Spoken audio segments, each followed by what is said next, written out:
9, 8, 7, 6, 5, 4, 3, 2, 1, 0. Women's Wrestling Talk, the #1 women's wrestling network on the planet.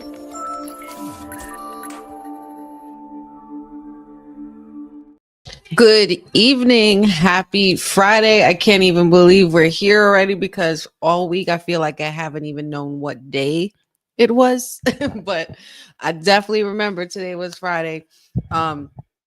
First of all, welcome to Honey Night SmackDown Watch Along as part of Women's Wrestling Talk, the #1 women's wrestling network on the planet. Just came off a great show with WWT live crew.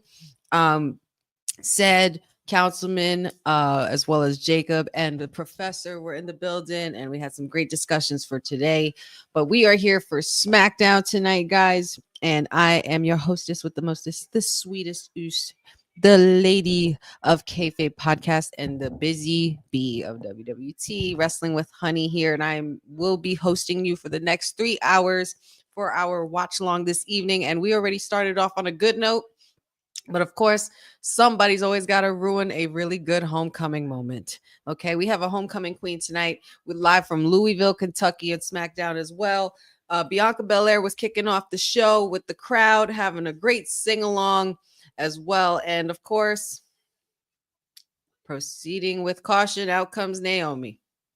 And it seems like Bianca doesn't want to be bothered with this. And Naomi is getting rather emotional at the moment. All right, ladies, let's go. Let's go. Hope everybody is doing well. Shout out to everybody already in the chat as well as in the viewers. I've had a lot going on. I literally haven't felt like I've known what day it's been this week, guys. Work has been nuts. Was working on Memorial Day as well. A lot of time and a half, which is great. Shout outs to the gig. But yeah, really set for a really exciting show. We have 2 more Money in the Bank qualifiers this evening happening for the men and women's. We also have Cody Rhodes and John Cena in the same building, breathing the same air tonight in Louisville, Kentucky. Can't wait to see what transpires with that. Plus, I'm wondering, is there going to be aftermath with my Wyatt 6? How's Alistair doing? Where's my girl Zelina at? Like, but, they were very vague with their announcements today. They pretty much announced everything that was actually being advertised on the website, screwing up my whole stuff.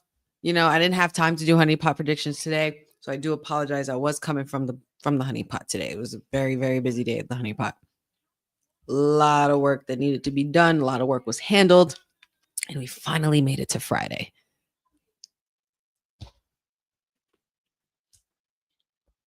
Moses says they are keeping up the storyline where Naomi wants forgiveness from Bianca, but Naomi ruined Bianca's hometown visit.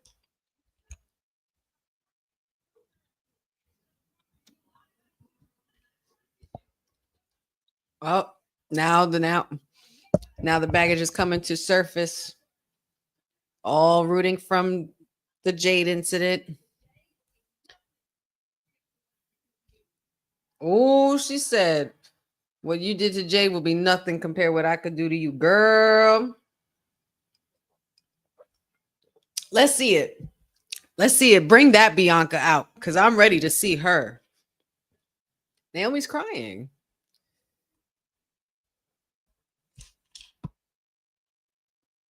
Papa Honey in the house. Gas Mask, what's up? Brandon Stevens, I'm a not too. Hope everybody is doing well on this wonderful Friday. Forgive me, I'm munching, guys.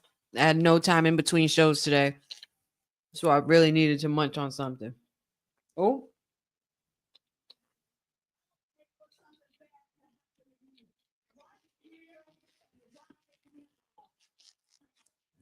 I really love this Naomi.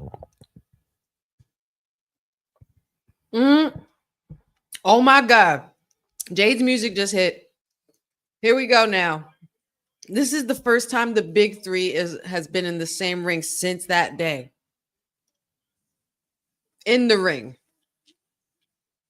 Naomi just Bianca's just watching it happen.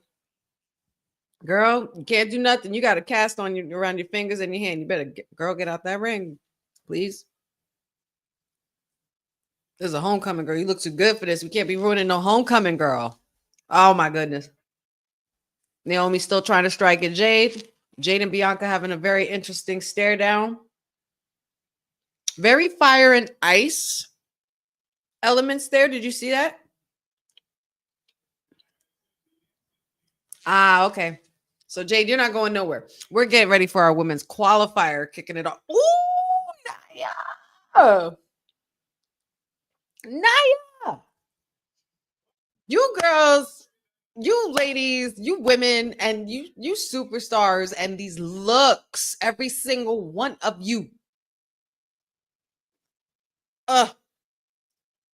We kicking it off with the ladies, y'all. I love when we do ladies first. I love it.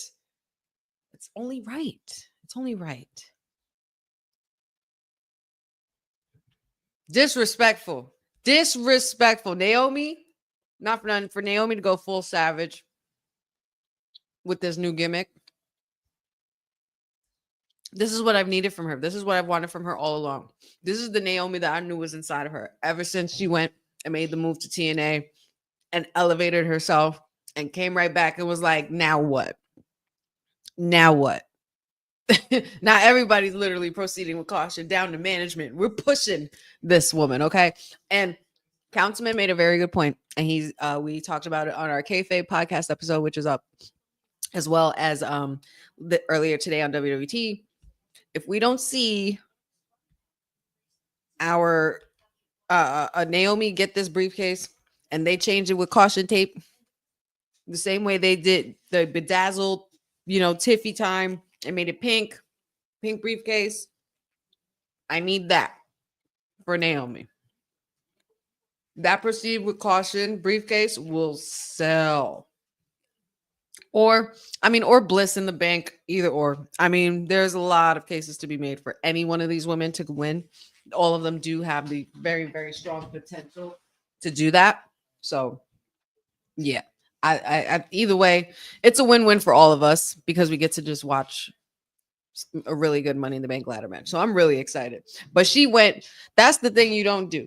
Family and kids should be always left out of it. And Naomi went there. So now when Bianca's hands healed up, she's going to knock her with that same hand. I already guarantee that. But all righty. So we're kicking it off with the ladies. We're going to have the triple threat qualifier happening coming up next. We also have the men's qualifier, which is going to consist of Andrade and Carmelo Hayes and the Samoan Werewolf, the United States champion, Jacob Fatu. And that's basically adding game 7 with a Samoan Werewolf. Basically. So. You want to talk about all gas, no brakes? She's taking after the fam. For sure. And then, yeah, so, okay. I like the way this is starting. Kicking it up a notch. We ended on a great note last week. We ended on a really good note. Caution in the bank.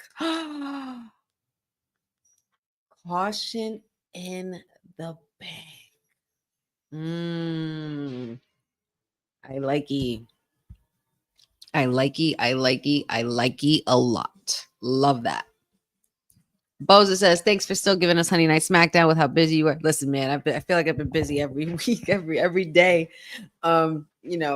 Still not really still adjusting, but just getting a handle on work schedules. And every now and then with certain work schedules, they do like rotate amongst employees. So it's like you got to get used to being ready to get up either early in the morning or get up early or late at night and get ready to, be out late. So it's just like, ugh. But it's going good. It's going well. And progress is all that matters. So, of course, I couldn't let you guys down and not give you guys a watch along because it's Friday. It's our day. This is our time when we get to spend time together and be the wrestling fans, the crazy, funny, and amazing and gifted wrestling fans that we are. And we can do it together. And here we are. Let's go, ladies. Kicking it off. Naomi and Jade in the ring. I really love that Nia and Naomi.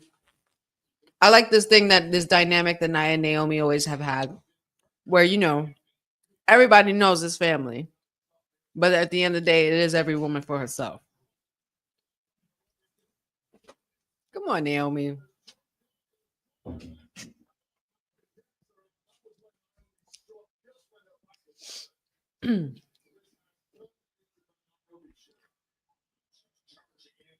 I like that Naomi is still sticking with her glow vibe and she still has the glow on her shoes, but she's still with the outfit up top. It's like, proceed with caution.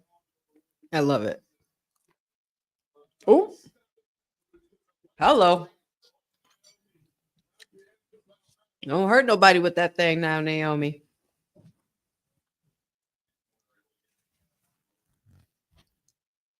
They're spending a lot of time on her and Jay right now. Nia, where you at, girl? Queen, where you at? Oh, there she is. The hair is so laid. It's not even funny.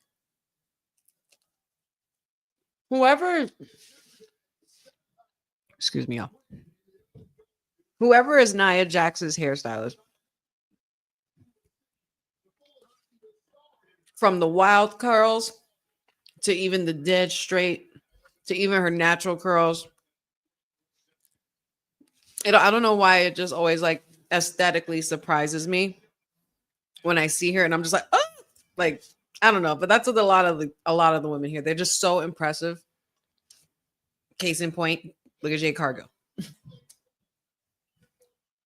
I love the denim sparkle concept. Oh my goodness. All right, well, let's just get right to it, shall we, guys? Let me know who you think, who you guys got, who we got, Naomi, Nia, or Jade Cargill winning and qualifying for the Money in the Bank match. Because this is a hard pick in itself. Any one of these three women can make it, but I want to know from y'all, who do you guys pick to come out on top from this match?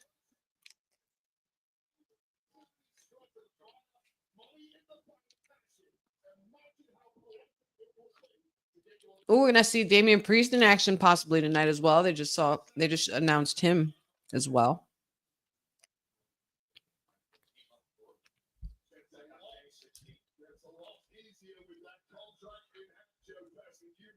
No, well, not just on TV, Boza. Nia looks good all the time. Like she, you know, we all have those moments where we all might not feel like we look our best, but people still think we do, and we're like, "Oh no, you look great." But all of them, all the time, on point, ready, camera ready. Boza says Naomi. Bobby says Naomi. We'll also be hearing from the Street Profits as well. Gas Mask is pretty conflicted between Jade or Nia. Hey Maria, good to see you, hon. Hope all is well. Happy Friday. Welcome. I want to know, girl. We here for the triple threat match. We're watching SmackDown. Naomi, Nia, and Jade. Who do you got? Who do you pick? Who needs to win? Who needs it more? Who do you guys think? I want to know.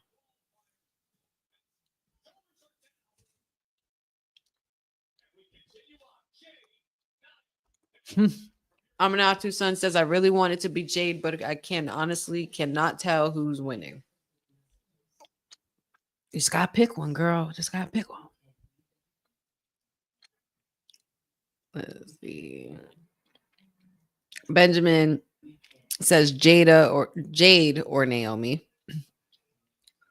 Gas Mask says Nia looking fine as a mug. Man, hair done, makeup. Hair done, nail done, everything did. Cindy says she already gave her take. Yes, we know. You gave a lot. You gave quite a few takes today, girlfriend. Some comments didn't even make the cut. But we love it. We love it. It's what makes you you, and we wouldn't have it any other way, Cindy. I'm so here for it. But yes, if you want to hear Cindy's take, you're more than welcome to check out WWT earlier today. So yeah. The chat was running wild for sure. Oh, thank you, Bobby. I appreciate it. I have a thing with the sun and the moon. I don't know. See, even here, it just calls to me. Enough of this picture to picture.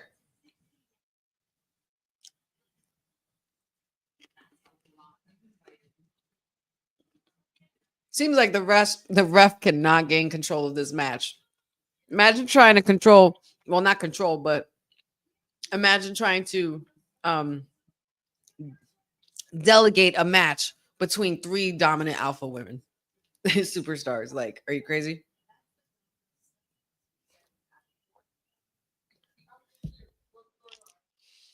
Cindy says, Bianca in the bank. Come on and do it.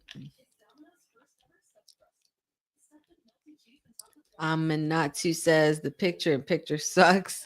Aw, Bobby, that's so sweet. Thanks for asking. Pachu is doing great. He's actually doing much greater, especially after yesterday. Now that there's some life in the New York Knickerbockers. I almost did it again. The Knickerbockers, aka New York Knicks, when they came back from the Indiana Pacers, they pretty much led the whole game. So Pachu's a very happy camper lately, and he's doing very well. So thank you. Belza says, I was just about to ask how Pachu is with the Knicks forcing game 6 tomorrow. I would say it, but I don't know if I'm going to say it, especially on a women's network. But y'all have heard the chants. Us New Yorkers, we're a little wild, man. We're wild. We say some crazy things. We say some messed up things. But there's some crazy fan bases out there. All the fan bases, I think, are nuts, honestly. But we're just no better. We feed into it, and we're pettier with it, and we're not ashamed of it. I guess that's how we feel about it. I can only speak for myself, but that's my take and my perspective on it. But yeah, Knicks in 6. If you haven't heard it, go look it up. I think your whole sport is nuts. Yeah, I think all sports is nuts. Honestly, it makes us nuts. So let's all go crazy. Back to the action. Finally, no more picture. Look at Naomi and Nia arguing like 2 cousins at the barbecue right now. I'm here for it.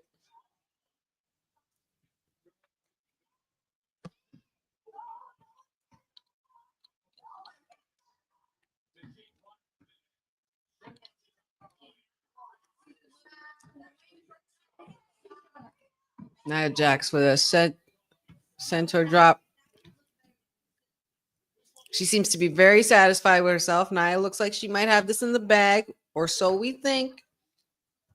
Because at any given moment, Jade could power up, or Naomi could power up, either or up, and there she is. We're doing stinger splashes. We're doing this, or the stinger or Cody splashes. There goes that. Of course, not really miscommunication, because this is still a triple threat match. This is in teams or family. This isn't a family match.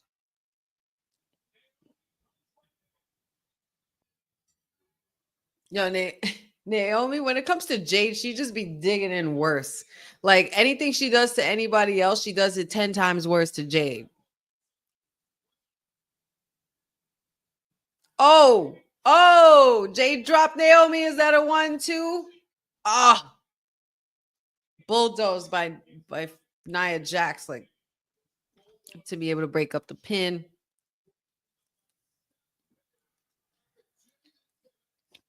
Jade was close. That was very close.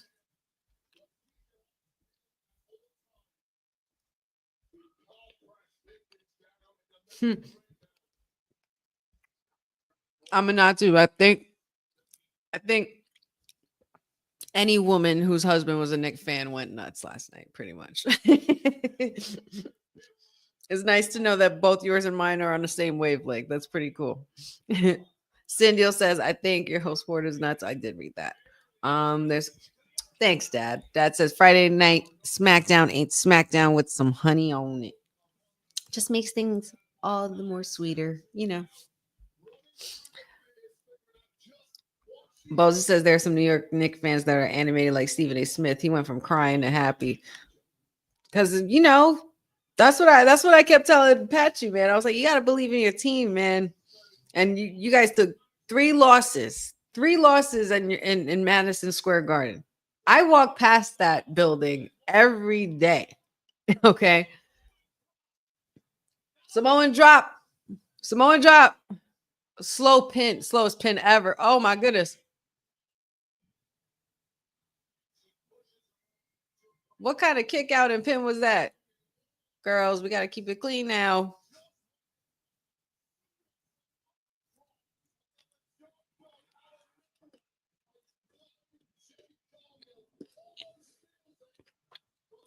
Eyelashes flying everywhere, y'all.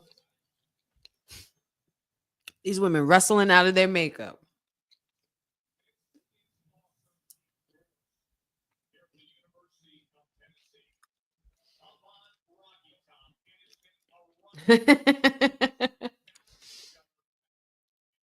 Cindy says, I really do worry about what they're going to have Julia doing because of her chances winning the briefcase aren't hot. I think I think the beauty of the madness, pun intended, of WWE, that is the ability to be able to create new avenues or new routes that we possibly didn't think were there. Who's to say Julia can't do a run with oh wow, that was a crazy suplex. Who says Julia can't do a run with the IC title? I feel like she would have a really great run with the Intercontinental Championship. I think it should be a longer and better run than the previous reign that she had. I will not do what the fellas do because us girls got to stick together as coils. But yeah, so I think that's probably why her chances aren't that hot because everybody's really. We did kind of discuss it in the chat and on WWT earlier. Oh, and there we have it. Naomi has advanced to the Money in the Bank. We got it. Will we got it? Councilman, that's one for us. This match is gonna be nuts. All these women in this match. Right, what y'all gotta say now?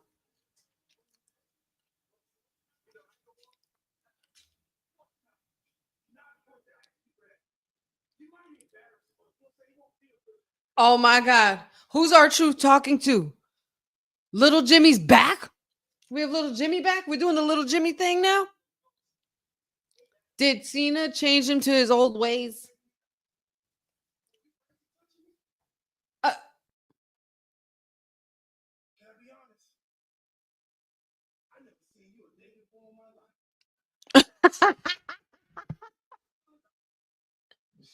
This your son?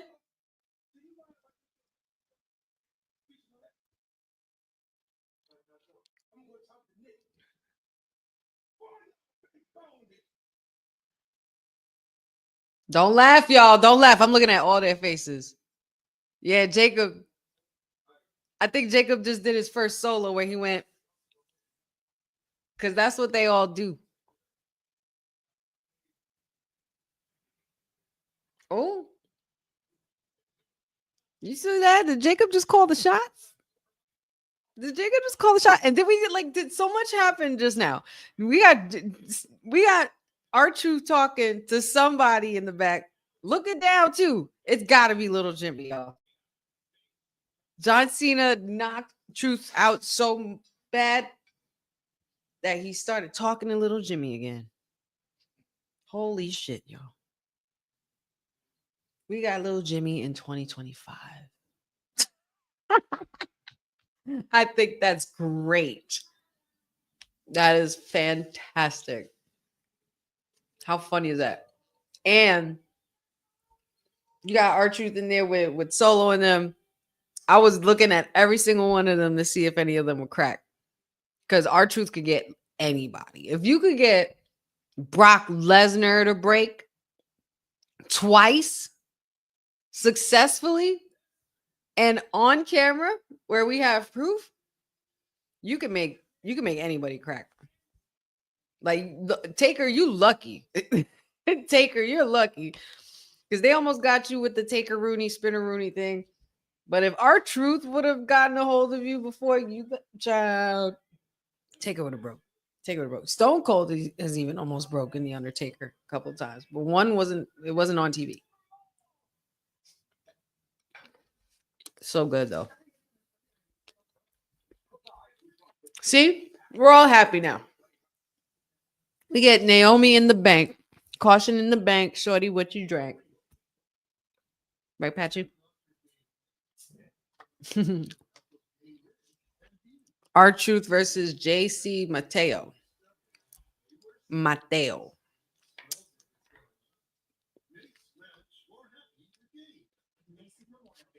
We did call it.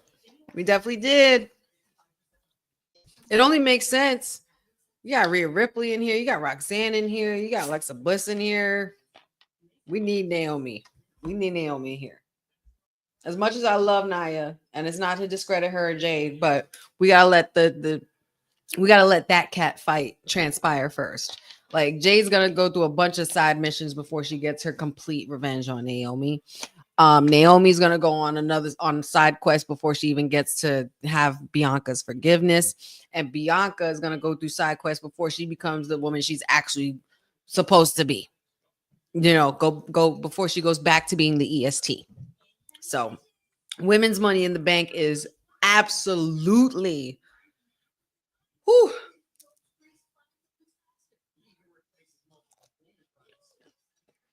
I'm excited for this match.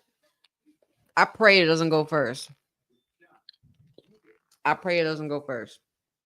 want it to be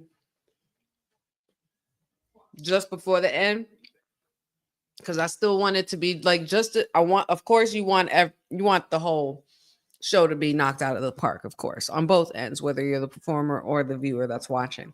But I think that they should be booked at least towards the end, like second to last match at least, because I really, really think that this match has so much potential to be the match of the night, to the point where it's like where the championship match or whoever's in that main event is going to be like, we got to go after that.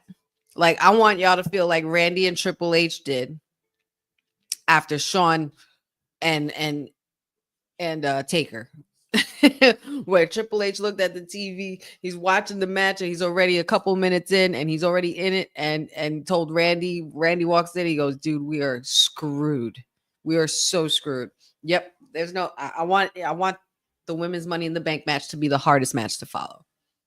That's what I need. I need that energy.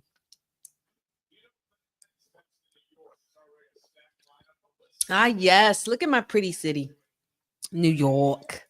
Fanatics Fest will be happening. Speaking of New York, June 20th to the 22nd at the Javits Center. You catch all the WWE superstars and legends and icons and sports fanatics, as well as collectors, athletes as well. Oh, and the sweetest oos, because gonna be making some moves up in there, repping WWT on behalf, of course, the boss lady and the team. So I'm really excited about that. Miss Courtney, my WWT sister, is going to be joining as well. So we're making plans for that. Really, really excited.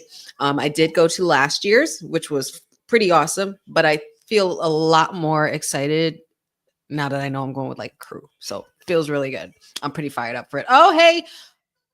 Oh my God, Chelsea. I really wish we didn't have to resort to this stupid mask shit, but I get it. The you know, the undesirable to undeniable, the whole Cody Rhodes thing, and the whole, you know, JC Jane even wore that mask for a minute too. Like, it's just, speaking of which, congratulations, JC Jane, newly appointed NXT Women's Champion. You're not gonna, no, why would we reprimand Zelina for that? That's a receipt, honey.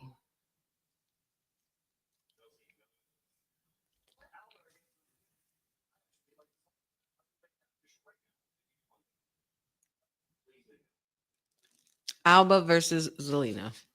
Okay. Bring it. We ready. ZV Army, let's go. Oh, hey. Hey, champion. Hey, Tiffy. There she is. Buff Barbie herself.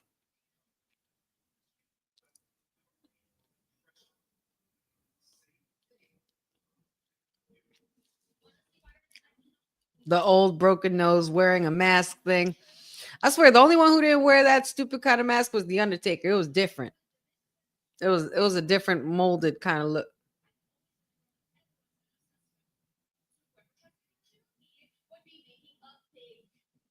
You see people in the back trying to sneak, not to be in the view, but meanwhile,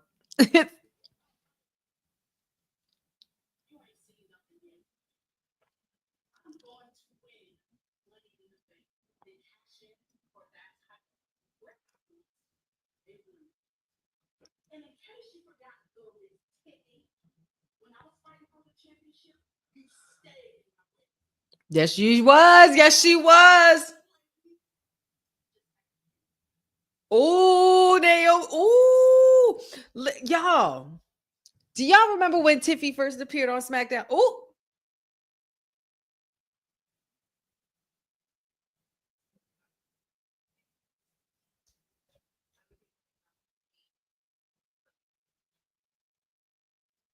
Ooh, a lot on Tiffy's hands. A lot of very threatening future legends right here. Holy crap. Alexa Bliss is like, I don't know if you should worry about her so much, but you should be worried about me. But Naomi, though, not for nothing. When Tiffy first appeared on SmackDown, who was the first person she was messing with? It was Naomi. This is beautiful, beautiful, beautiful storytelling. If get just give Naomi the briefcase now, y'all. Just give it to her now. Now. Super bars today. Super bars. She's emptying the whole clip today. She is done. And I'm so here for it. Like I said, I love this Naomi, and I would prefer her to just keep going with this gimmick. And she is doing exactly what she said she was going to do in the interviews earlier this year when talking about possibly changing up her character, that if she was to turn heel, she would go all in on it. And boy, is she. Literally long-term storytelling. They're stalling by justifying the fatal four-way for the NXT North American Championship next Saturday. Yes. Yes, because we do have a new North American champion. I feel like so much like this. I think this is probably why. It's because of wrestling that I feel like I don't know what day it is. Between wrestling and also having to work in the honey pot and hustling and back and forth and being in the city and stuff, it's so much to keep up with. I felt like NXT's episode and SmackDown's episode last week, all and Raw all happened in a day. That's what I feel like. That's what this past week feels like. So that's where my mental has been. Ooh, Javon Evans and Ray Phoenix versus Garza and Humberto of Legado del Fantasma. Quote unquote. I say quote unquote because there's, a little friction. We say, what's up? Oh, snap. Shout out to Icy Boy. Yes. I see you in the front row. Shout outs to my boo Icy Boy. Yes. I see them in there. They're right in the front row with R-Truth singing.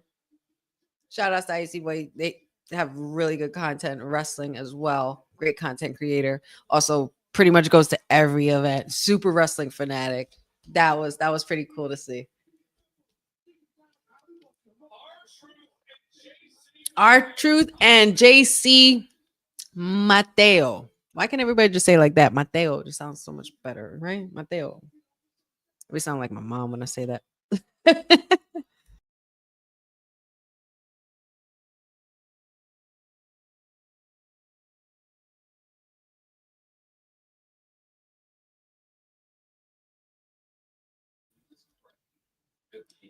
Javon Evans on SmackDown. Javon Evans on SmackDown. The holy shit panicking that HBK did on Tuesday. Panicking? You think that was all panic? I think they meant to do all of this. Everything that's happening right now is very much intentional. Mind you, notice how it's all happening. LFG just finished. We got 2 new roster members with their contracts. You have Evolve, which are bringing in superstars to NXT. You have TNA, the partnership. Then you also, because you have all that coming in, you got to get the ones that have been putting on those bangers out, especially the hottest free agents that you acquired. Case in point, Stephanie Vicker, Julia and such, Jordan Grace as well. And now they're moving, and Ricky Saints as well, because he's apparently moving up to the main roster. So now they're shuffling them to move to the main roster while the ones that are coming in are going into NXT. Do you guys see how WWE works like a damn factory? They are a never-ending wheel of constant creative work, like bodies of work. And they are literally, this whole past week was literally reshuffling, and the way I literally described it is literally watching Shawn Michaels' hands pretty much hold a card deck. All the people in the roster is the card deck, shuffling a few people out here, putting a few people over here, and this, and then you see what you've dealt. Like, that's what I feel like was what was happening this past week with all the shows, especially with NXT. It just felt like so much was going on and so much buildup, but there was so much shock and awe and surprise in it that we thought we knew we had. We thought we knew we had the final, and we knew we figured it out. We got the be all and all. We know what they're gonna do. Shawn Michaels and Triple H continue to show us that we ain't shit. That we don't know nothing about how they cook. I would love to be a fly on the wall, just to be in the same room as just Hunter, and I know they have other writers as well, but amongst themselves when they're discussing shit, him and Shawn, and they're having those one-on-one talks, like that's those kinds of talks, because like if we get the way we get when we get excited about predictions and fantasy bookings and such, imagine how they get, and they're the actual bookers. Especially when they see what they planned come to light. There's nothing more satisfying as a creative artist than seeing your vision literally come to life, for whether it's a dance routine you made up, whether it's a song you wrote, completing that lyric. You know what I mean? Like, there's nothing more fulfilling than getting the right result from just the right headspace and just being able to utilize it in your craft. And that's what I feel like Triple H and Shawn just keep continuing to do. They were able to pretty much be like chameleonize themselves, because you pretty much started out as rookies in the game. You then became, future legends, icons, Hall of Famers, all the above, champions, world champions, most controversial tag team in history, pretty much paved a way for a whole new era of superstars and for a whole new era in itself. And now, as writers and older men with a business standpoint and a business mindset, listen, man, you can't tell me shit about Shawn Michaels and Triple H. I don't care. Like, you could, like, I have whatever. Look at Rhino Jr. We got Rhino Jr. up in here. But you cannot, you literally can't spell the word storytelling without Shawn Michaels and Triple H in WWE. I'm sorry. They have done such a crazy bang up job with storytelling in their own careers and their own matches, just as well as they put together shows and these PLEs for us. I feel like we don't give them enough credit. We're always weirdly quick to judge. We're always too judgmental and too easy to jump on them and jump on the internet and be mad about this and be mad about that.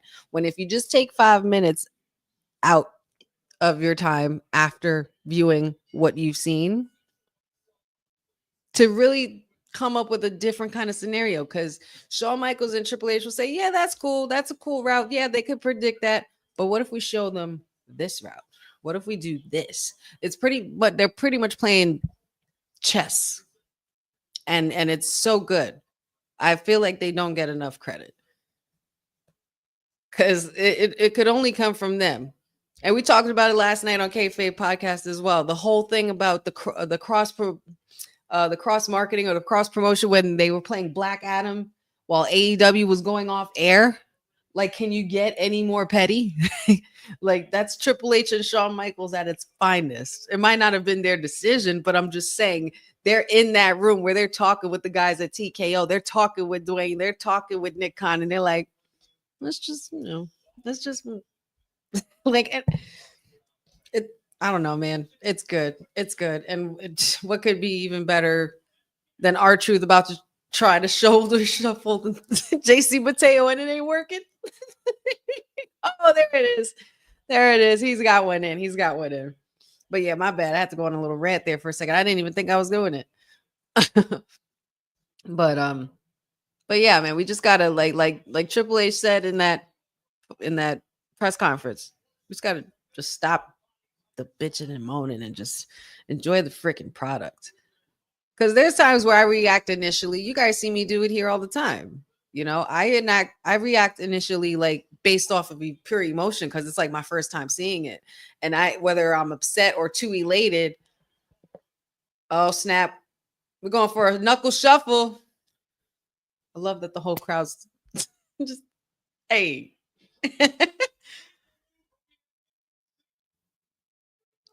R-Truth needs like 3 Hall of Fame rings for his first induction. That's what he needs. He should get 3 Hall of Fame rings. Oh my God, Solo, what was that? But yeah, you guys see me here acting off of pure emotion. And like, say if I react upset about something or I'm just pissed. Oh wow, that's a clean pin. Poor Truth. Say if I'm like really overly pissed about it, there'll be a point in time where I'll get it out and I'll be upset and I'll rant and I'll vent to you guys and I'll just be upset. I'll curse. I'll say everything under the sun, right? Until something all of a sudden clicks and hits in me where I'm just like, but then again, maybe they did this because of this. So maybe I shouldn't be so upset. That's what we have to do to ourselves when watching wrestling. You can't give up on it. Hey, who's that? Big him? Nah, it's Big Jim. Let's go. Solo didn't necessarily run out of the ring because I wouldn't say that he's scared of his brother. He shouldn't be scared of his brother, but he should be a little intimidated as his brother's about to whip that ass. That's your big brother. Don't forget, Solo, you the youngest. Big Jim.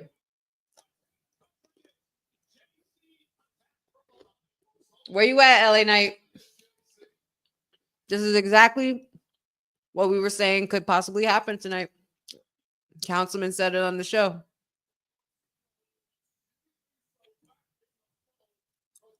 Okay. You gotta love the never-ending story between the Bloodline family. That story will never end. Hey, Street Profits. Montez with the breakaway sleeves. Oh, that belt is dope. That blazer vest is fire. All right, so we got the Street Profits up next, guys. Oh, I'm sorry. You're absolutely right. You're absolutely right, Jeffrey. That wasn't R-Truth. That was Ron Cena. Timu Rhino for the win. Dad said Timu Rhino. Timu Rhino. I can't. Ugh. Oh, man. Amanadu Sun says, let's just get into some of these comments while we're here on the boring commercials because we hate this part, right, guys? Amanadu Sun says, DX and The Rock is literally running running wrestling right now. Man, what a time to be a wrestling fan. I love this for us. Like, our favorites are literally running wrestling and y'all mad. Like, why would you be mad? What's there to be mad about? Dad said there's nothing like doing what you love and making money doing it. Kudos to Triple H and HBK. Jeffrey says that's why I can't wait to see how they book these matches on the Netflix special. Yeah, it's so funny because it's like I keep forgetting that special is coming up, but it's like it's also like, do I really want to see it though? Like we've gone back and forth on WWT about this. Like, should they really open the curtain? You know, if this was Vince's era still, he would be having a field day and this would never be happening. Let's just put it that way. But in earlier years, when I, as a kid, I always wondered about what that looks like, you know? There's a certain magic that happens in a writing room. And there's a certain procedures that you have to go through in the writing room. Say if you're, you know, you have to go through constant edits and constant rewrites, or, you know, certain things you say, you can't say, and all of that stuff. But can you imagine? I could not even imagine, like, on a daily, how many stories WWE shuffles through and doesn't even use, you know. But I would like to see how they booked these matches coming up for the Netflix special, or, you know, I'm not sure exactly. If anybody knows, if they could tell me, where's the time frame in this documentary? Like, while they're filming this, what is happening? What PLE are we at? What year is it? You know what I'm saying? If anybody knows, or did they not specify that so much in the commercials? Because when you know, I see the commercials when they pop up and stuff, but I'm usually here just talking to y'all, so I can't really hear it because I'm interacting with you guys. But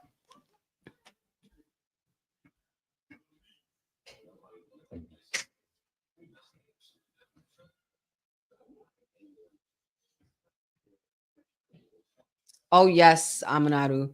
Callie Armstrong, a problem with a capital P, honey. Because she's another one. She's another one on the rise. Big time rise. And she has great presence.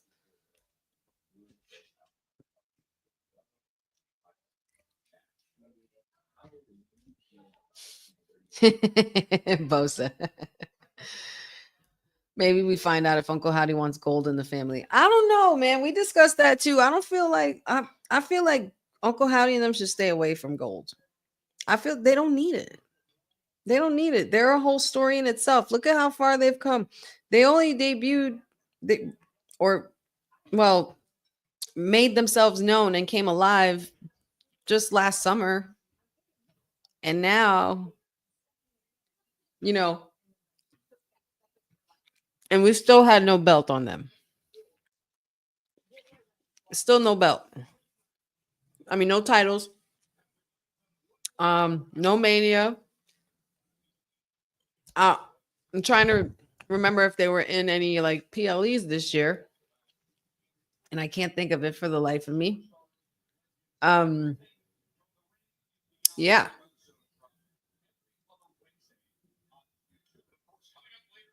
But with the Wyatt Six, keep them away from gold. It's not time for that yet. There's a much bigger story at play when it comes to the Wyatt Six than just getting gold.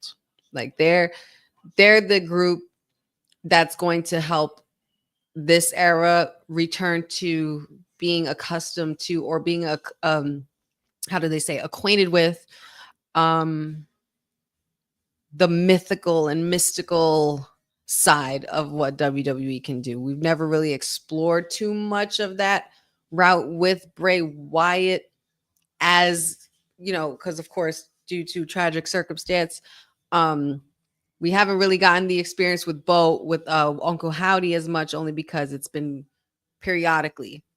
But I like that, because you don't want to suffocate them. You don't want them to lose fire, and you don't want people to get sick of them. So I think, you know, don't get me wrong, I'm not one to condone or, you know, be happy that someone got injured, because that's definitely not the case with what I'm about to say. But with whoever was injured, I personally don't know who it was that could have been injured while they were gone for some time and they had a little bit of a hiatus. But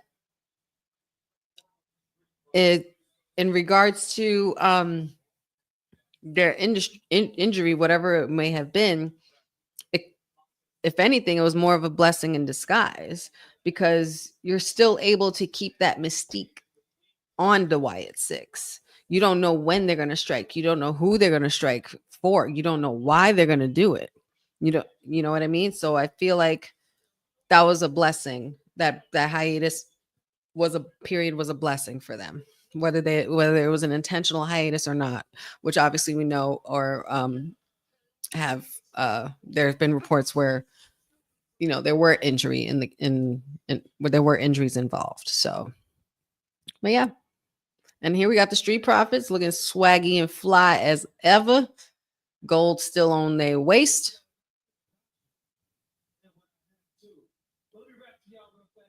Oh, wait a minute. Yeah, that's right.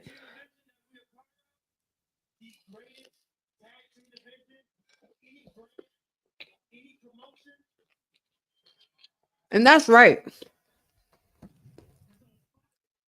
We need we owe these men a round of applause. Can we give a round of applause to Street Profits in the chat, please? Because not for nothing. Regardless, I know the talk of it and the whole point of last week was to get Uncle Howdy and them, back in the fold. But before all that went down, that match with Fraxium, listen. And Cree Brothers, disgusting. I'm sick of it. Like, I really love where the tag team division is kind of building for SmackDown.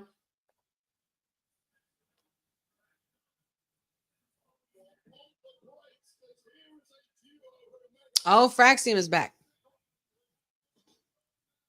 By the way, I hate their music. I won't talk shit about them. I won't talk mess about them. I promise I won't, because I've said once they prove to me that they deserve to stay a tag team, I'll stop calling them what I was calling them. So now that we're back to Fraxium,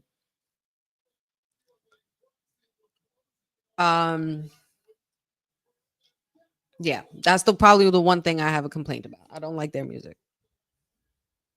I feel bad if I'm like, that I'm kind of dissing somebody's artwork, but I'm just like, the previous music worked just fine.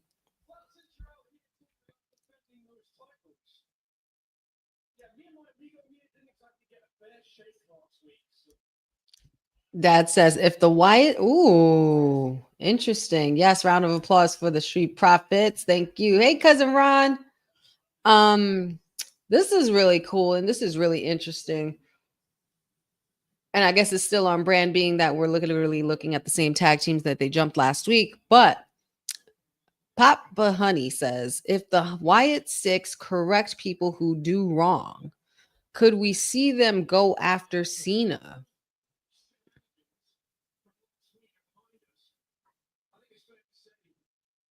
You're good, you. I don't know why we didn't think of that. Why wouldn't we think of that? Motor City Machine Guns, rat-a-tat-tat. They are ready and they are back. Clearly, everybody's gunning for these titles. Where's DIY? And where's Pretty Deadly? Because that's who we need to get up in here. Yes, boy. But I want to know what you guys think about Papa Honey's question. Give me some answers in the chat. Let's have a discussion and talk about that. Because if that were to be the case, and if that's what we're trying to achieve towards the end of his retirement tour, that would mean that Bray Wyatt, or the Fiend, excuse me, because he was Funhouse Bray and Fiend. So it was a Funhouse match. It was both of them. This means that all the entities of Bray Wyatt are the reason why Cena's like this, and Uncle Howdy needs to turn him back. Oh, did you just tell a lady to shut up, sir? First of all, any man talking, telling somebody's wife to shut up isn't getting a shut up back. Okay. See, right. Aminatu, I love that. Can we just love on Montez Ford for matching his wife? Abso-freaking-lutely. But it's like,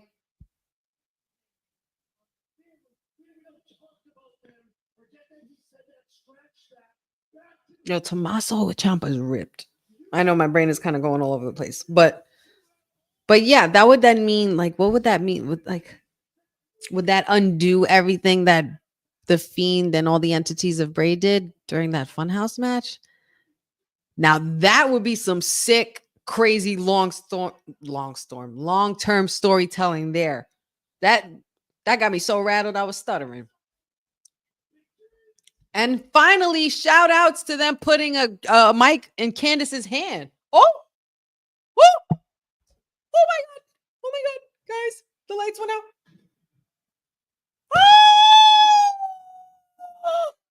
He almost didn't make it up to that top rope. The Wyatt Six is back. Oh my God, Dexter, easy.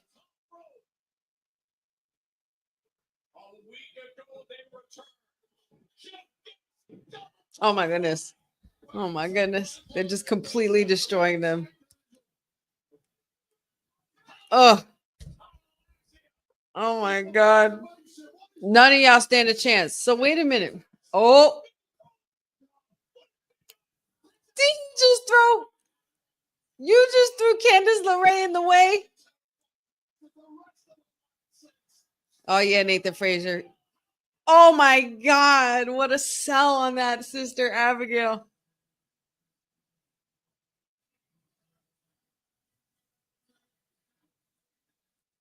I love them so much. They make me so happy. I'm just happy they're here. My life for you. He says it every time. Okay. So we got it on the first hour. Okay. We got it to kick off the second hour. Got it. All right. Because, they gave us the ending, the finale last week. So it's like, we're going to cool it down a bit. We're going to cool it now. You got to cool it down. So that's what they're doing. Fine with me. Don't give me too much. That's fine. If you want to give me a little appetizer, that's totally fine. I'll wait. I'm going to be patient. Slow build for Wyatt Six, as I said. Case in point, everything I was just saying. Love it. The tag team division doesn't stand a chance. Nobody. No, I mean, Boza, you might be right. The Wyatt Six could get gold. I mean, I don't think it would be the best idea personally, but it's possible. I'm not going to sit here and say it's not, because we literally work in a business that says never say never. So I'm not going to do that. I'm not going to say never. But you know what? What I will do is be the one to give you the credit and say, I told you so, and let everybody know. Boza said it first, y'all. Boza said it first. Oh, man. Love it. Everybody's going crazy in the chat for the Wyatt Six. Gotta love it. Lights out. But yeah, see, thank you, Cousin Ron. First of all, yeah, Johnny Gargano, you need to do better. Johnny Gargano and Tommaso Ciampa, y'all ain't shit. Okay? Y'all, because Johnny Gargano, first of all, you're Mr. Wrestling. You're the husband of Mrs. Wrestling, who's standing right next to you. They give her a mic, and this gentleman from Motor City Machine Guns wants to tell her to shut up. And you say shut up back? There's no words after that. Someone says shut up to pat you. There's no words after that. Anybody says shut up to pat you, that's not me, definitely gets more than words after that. Like, absolutely not. You out of your mind. Shut up, Candace. I wish. Huh. And then Tommaso Ciampa throws her in front of Nikki Cross. Like, what? I'm gonna need them to be a little better with them coming out of the ring and stuff, because Uncle Howdy literally had just made it, hopped right onto the corner post. They gotta do better, or they gotta at least already be down under the ring at that point. Like that's how I would have done it. But then again, I'm not the one at the helm. That's fine. That's fine. Thank you, Triple H. Thank you, Sean. Thank you. Okay. A lot of people seem to be on hip to that idea that Papa Honey talked about earlier that we were mentioning with Cena and Uncle Howdy, possibly. Okay. I mean, well, I have literally no complaints so far with the SmackDown. This has been a very eventful first hour, and now we're going into the second hour.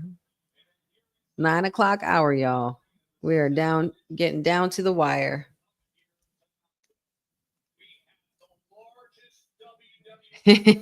Alexa, play Tupac with me. Kalobanati, all through your body. Nice drone shot. Well, not really drone shot. That's not the drone shot. That's Netflix. I thought it was. I thought it was about to start flying, but then it stopped. So I'm like, no, that's not a drone.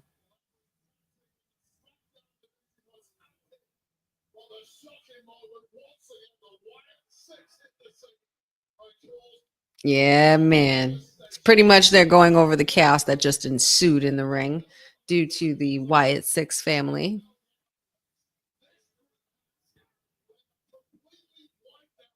I really, really love Dexter's demeanor this time around. You could tell, like, I feel like he's really being himself. Like he's moving like himself as like how he's built to have moved as a wrestler. Gacy is just, I love Gacy.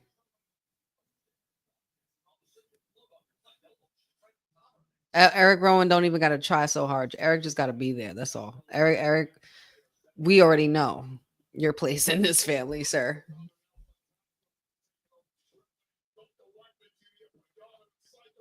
I'm so glad we're getting to this point with Legado de Fantasma. Oh, what are you doing here? The new NXT North American champion is at commentary ringside here by Wade Barrett and Joe Tessitore.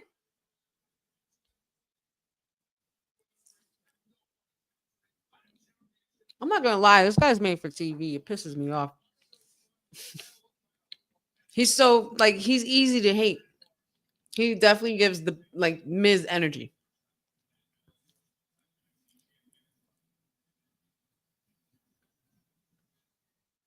And here comes Rey Fenix.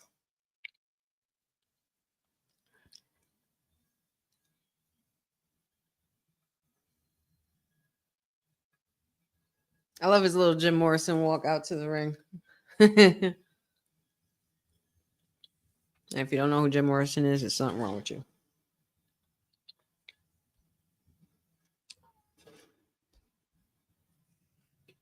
Geared up and ready to go.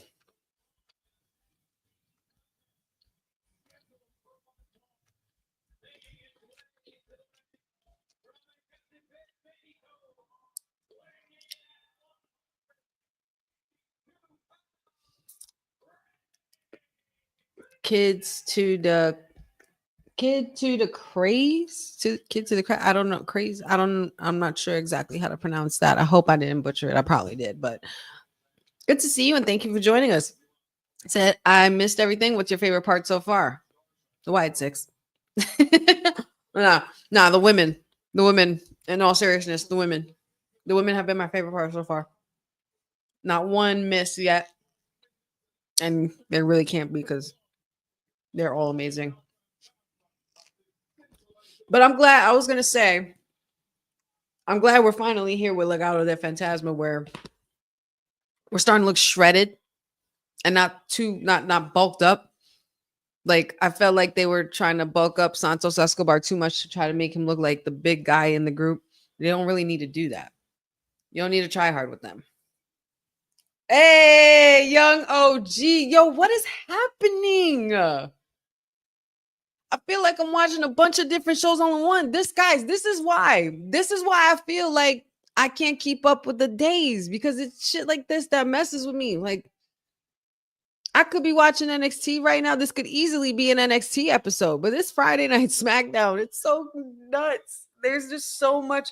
This portal shit, y'all need to be Hunter and Sean, y'all need to be a little bit more a little less vague and a little more detailed in regards to how this portal shit works. When does it apply? What window do we have? In what month or what season? Or are we doing this by quarter? Because there's just so much movement going on. Is it just me? Like, I hope I'm not bugging. But I love it. I'm not complaining. Don't get me wrong. I'm not complaining about nothing. Okay. I'm not complaining about any of this. But it just makes it feels like, I don't know why it feels like a WrestleMania week this week with wrestling, because it was so exciting. There was a lot of title changes. It might as well have been like a big Mania week type thing. And it's because of all this. It's called all the excitement. It's like, damn. And it's only going to get crazier and crazier. They're just never going to let up. WWE is basically shutting us up. Shutting us up. They've shut us up about things we're complaining about right now, and we don't even know it yet.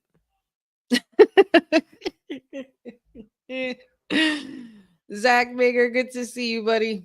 Young OG is definitely about to make some new fans. And then you got him with the luchas. Like, you got him with, like, you see Humberto Carrillo. Like, he's no scrub neither. He's got hops.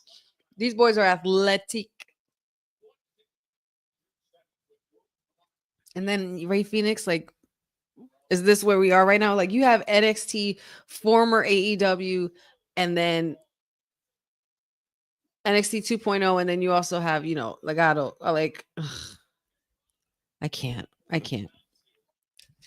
Bobby says Triple H probably has his eyes on Javon Evans. Oh, of course. Sean is, you know what it is? Sean be putting his foot in his mouth probably too. Sean put he put his foot in his mouth this whole year because he was like, yep, I got NXT. I run NXT. We got the hottest women's roster. We got the hottest roster, period. We got, North American champions for days. We got high flyers. We got big men. We got this. We got that. And Hunter was like, so you're going to pass them to me yet? You don't pass them to me yet? You don't pass them to me yet? Like, imagine how greedy and how stingy Triple H was with keeping Johnny Gargano and Tommaso Ciampa. Because not only, it wasn't just that, it was also because of the fact that we know Vince had a certain criteria that certain wrestlers had to meet, and he wasn't a fan of the little guy or the smaller guy, like the average sized guy, like a Johnny Gargano sized guy or something like that. Can you imagine? Because Gargano and Ciampa had made it known and clear that they didn't want to leave Triple H. But what happened once they went under Vince's tutelage? Nothing. So it's like there's a certain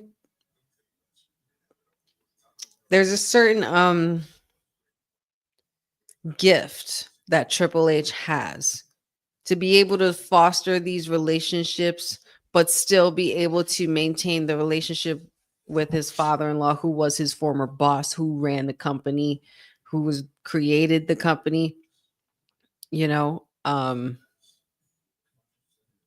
definitely makes me respect Triple H because from a business standpoint and being able to transition from wrestler and the guy to do it, the workhorse, to being literally a COO, he's probably one of the few superstars who have literally one of the greatest, not one of the greatest, but there's a lot of superstars that have great evolutions. But Triple H's evolution, if you look at a picture of Hunter Hearst Helmsley in the 90s, when he was the French aristocrat with that fake ass French accent that he could not pull off as Jean-Paul Levesque, and you put a picture of Triple H putting his hands up as he opens up WrestleMania 40 from last year, the fact that those are the same men is insane. And like, I think next time I'm going to do it like a side-by-side picture. I just want to be able to pull it up and just have Jean-Paul Levesque and Triple H, the COO, right here. And you want to talk about an evolution. and someone who literally had a faction named that very thing, that very word. You know what I mean? Like, oh, I'm a not to girl. Don't you be getting, don't get in trouble now. You hubby be watching you comment and stuff, you know.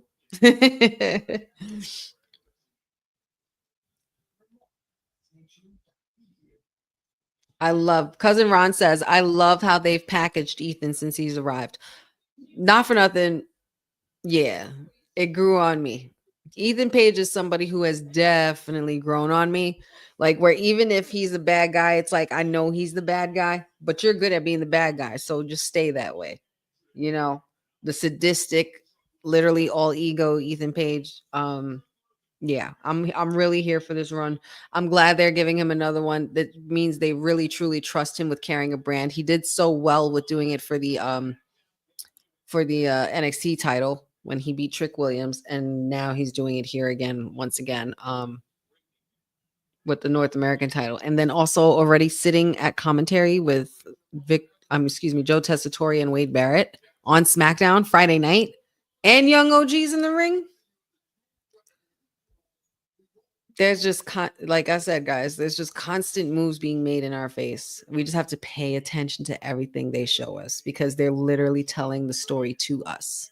So we have to pay attention. But I do agree, cousin Ron. I do like the way they have booked Ethan Page since he's arrived here as well. I feel like this is all, and even with Ricky Saints, even though it was a short run, it's pretty much Shawn Michaels needling fake TK, because we're reminding you that you don't know the meaning of the word controversial the way DX does. So there's that.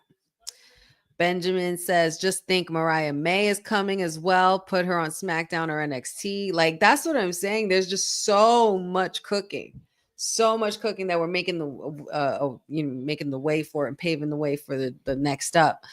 I think personally Mariah May, and I said this on WWT earlier, I personally think that Mariah May belongs on NXT right now, especially with the way that they are pretty much lining everything up. They have Stephanie out, they have Roxy out, they have Julia out. Jordan Grace is about to move up as well. There's a lot of women on the NXT roster that I think would be very good to work with Mariah. She could even go the Evolve route. But I feel like she's a upper echelon type version of that. Like, she's already into her evolution, so she doesn't need to evolve. She can evolve further deeper into this character and build on that glamour gimmick. Professor also mentioned earlier that there's already 2 women with gimmicks like that on SmackDown, so we shouldn't need another. It would probably be best for NXT. And I told the fellows on WWT that I think it should totally be Mariah May who comes in and swoops the belt from JC Jane. She's the only one I feel like who's capable of doing so. She is a woman who's not afraid, even though despite the gimmick, but despite the typical blonde glamour girl, prissy, she kicks ass and she'll make you bleed. And she's not afraid to bleed herself. So I give her that. Just like very much Tiffy. I'm not the typical blonde that used to be booked back then. There comes a lot of skills with these women. Can't even spell the word controversial.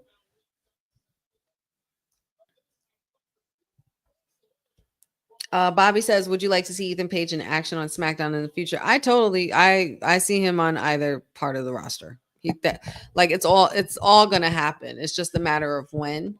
I think that Ethan Page is sticking around in NXT because he's such a great candidate to, like I said, be able to carry a brand. And he'll be able to pretty much, I think, navigate and help navigate and assist navigate the direction of where the men's roster is going, and who they're bringing in, being able to put some people over, doing some segments with people, some banger matches and things like that, because Ethan Page is someone who can definitely work. So yeah, I definitely see, of course, Raw or SmackDown for Ethan Page. Either one doesn't matter to me. I wouldn't be mad at either.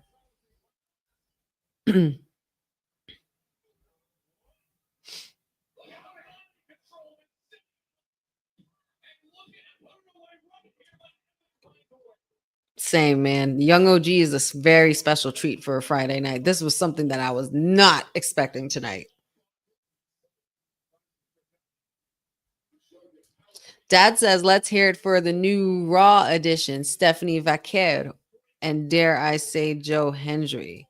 So Dad looks like he's insinuating that Joe Hendry will be moving up soon as well. So we've been hearing, there's lots of rumblings going on in the IWC, as well as on socials and reports and stuff. But of course, we'll come to you when we got the concrete results and the facts. Oh, this match is too good for no reason.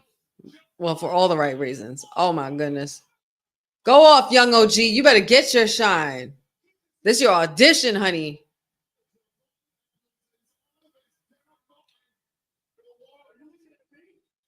Uh-oh.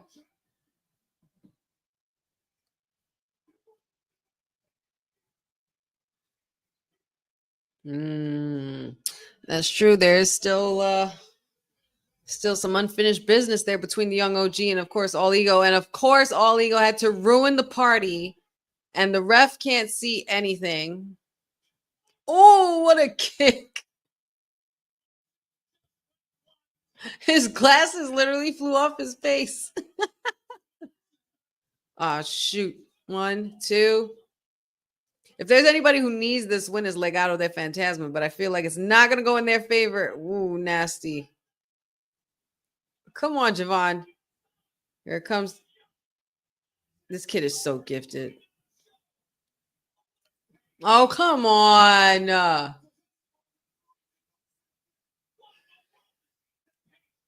Come on, Ethan.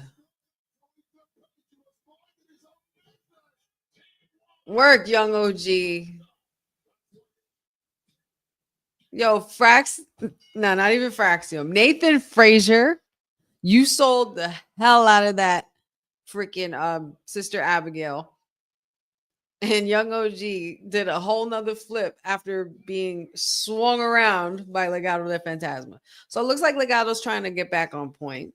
Looks like things are looking good for them on the up and up. Congratulations to them on the win.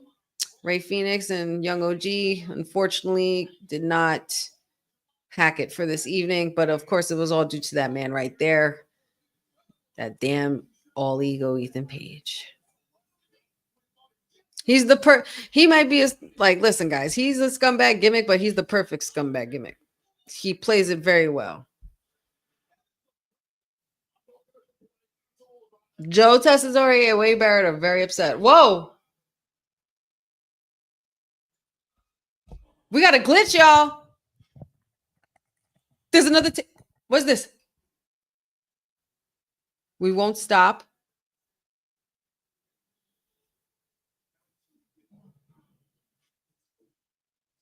Not till we get what's owed. What? What?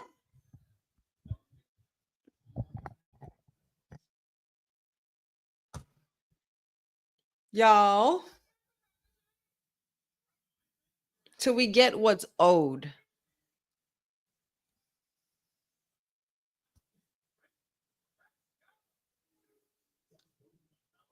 I'm not sure how to feel about that. There was no QR code or anything like that. That was just strictly a straight up warning. Till we get what's owed. Everybody here in the chat is apparently saying gold in the family. Is that what we really thinking? Are they really going to do that?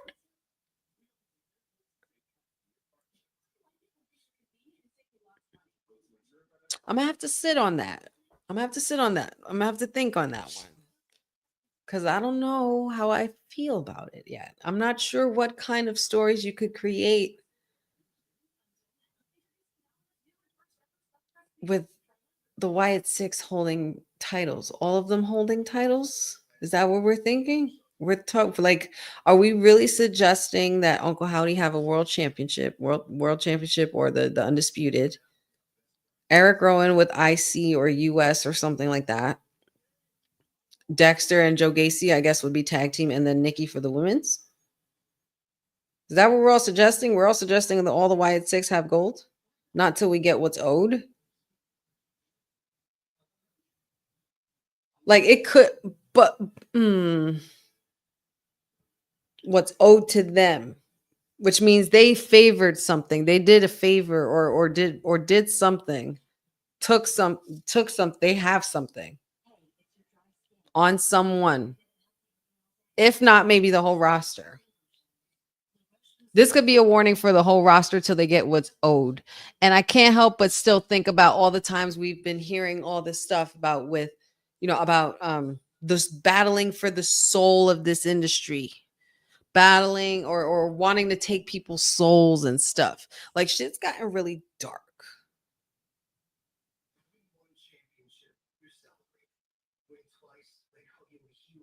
What is owed to the Wyatt Six? I think that pretty much poses the question going forward. What does the Wyatt Six want? What do you guys think? Like that, like Amanadu, basically you said it. I was literally just gonna say that. You can literally take this anywhere.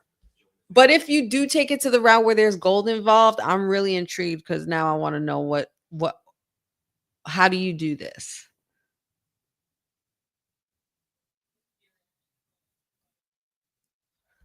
And why else screw the tag team division? Like that's what I mean, Jeffrey, I agree with you. I don't think they need a championship either. But what kind of picture would that be? If you see the Wyatt Six sitting all together as one with all gold in their hands, does that look like a bad picture? Doesn't look bad on paper. But then I don't know. This is touchy. This is where you have that fine line between the mystical and mythical and the reality type. So there's something that needs to happen there that needs to be revisited and restudied. But I'm going to, you know what? I'm going to make sure I make a note of this date, May 30th. May 30th on Friday Night SmackDown, after already attacking the tag team division. They pretty much come out with another warning.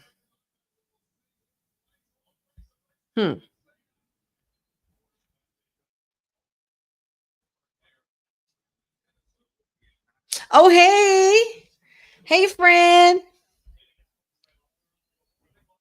Zelina Vega, Women's United States Champion in the house. Wait, are you wearing red and white because you're trying to troll Chelsea, being that she's from Canada? And here comes the Secret Hervis. Alba Fire will be representing for the ladies today. She will be going one-on-one with the U.S. champ. Oh, that girl was so cute. She had a sign that said the future Secret Hervis agent. That's adorable. It makes you really understand why these women really dig into these kinds of gimmicks as well. Because this is inspiring for any little girl who wants to be a wrestler or also an authoritative kind of figure or a political figure as well. This inspires little girls to do that. Hence that sign. Stripped and suspended. Don't make me laugh. Zelina Vega is beyond talented. The women in black. The Wib. I'm done with you, Jeffrey. Go to sleep. It's getting late for you.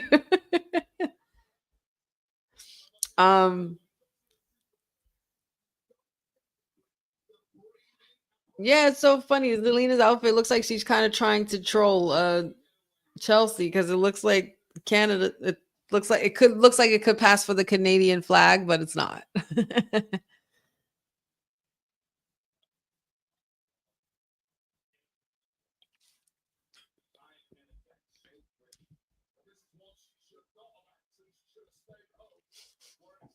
But going back to the Wyatt Six though, really quick. Amanadu Sun says it's about what their title reign would look like. They're all going to be involved in each other's matches. Boza says I should bring this up as a topic on kayfabe. You know what? I think I will do that. We are set to be getting ready for our next couple of episodes in the next couple of weeks. So we're going to make sure. I'm going to make sure I make a note of that and write it down. Only because I feel like that's going to be something I'm going to want to remember later on. I need to get better with my dates, clearly, because I can't even remember what date was what or what show I watched this in. Life be lifing, y'all. Life be lifing. May 30th. Wyatt 6 warning.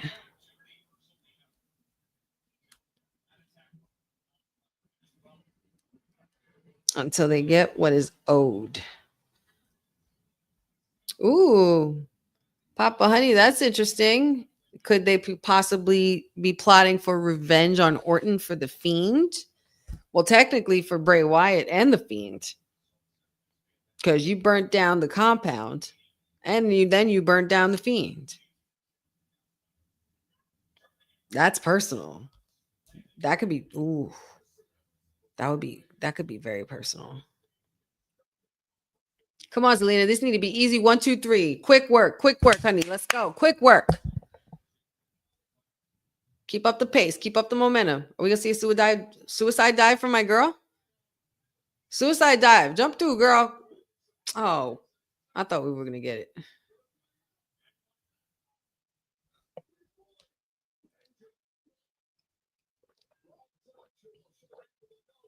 A pendulum bullhammer is what that move was called. Interesting.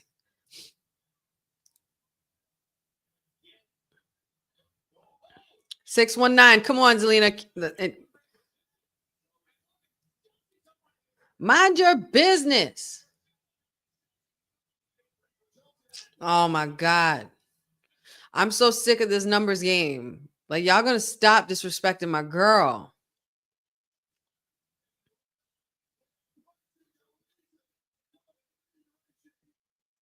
Over it. Ugh. All right.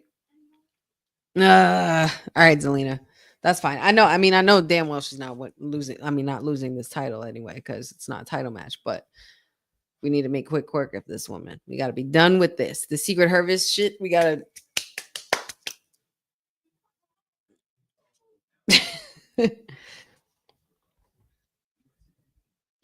Boza, I think everybody knows exactly how I felt. And if Mayor thinks he's going to get away with that, he's got another thing coming. I have this thing where I say on kayfabe to Councilman and Dion that I'm more of a slow cooking kind of revenge person. So that's all I got to say. Oh, we got a flood watch out here. What? Severe weather and flood watch. Is it raining right now? Huh. I don't even know it's raining outside my house. The windows open and everything. I can't even hear the rainfall.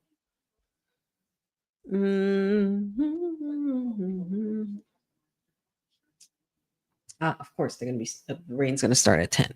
Of course. Lightning and thunder should be fun. Well, you know what? It'll help me sleep. Random fact about me. I don't even know why it's coming out. I guess just because we're talking about weather, but I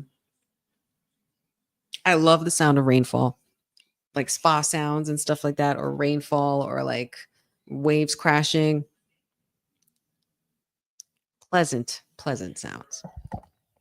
Or even like the noise in like a seashell as such. Love that.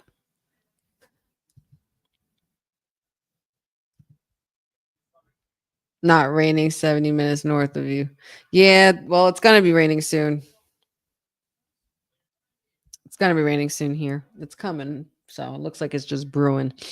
Um, let's see. Let's get into some more of these comments. But yeah, Boza, don't be poking the bear. Of course, we have to go to break with Karen looking good. Honey's friend will be okay. Zelina Vega works so hard to become women's United States champion. Yeah, she's works hard, period. Cousin Ron says thunderstorms are the best to fall asleep to. I'm not gonna lie, they really are. I'm not they are low key, like amazing, like probably one of the most relaxing, pleasant sounds. And the nice cool air and stuff. Like you get that nice drafty breeze when you have all your windows open. Shit. Oof. Guys, it's almost 10. We're 20 minutes to 10. This SmackDown has just breezed right through. I'm not even thinking about the 3 hours. I'm not even mad about 3 hours no more. I'm really not. It is what it is, man. It doesn't feel like work when you love it.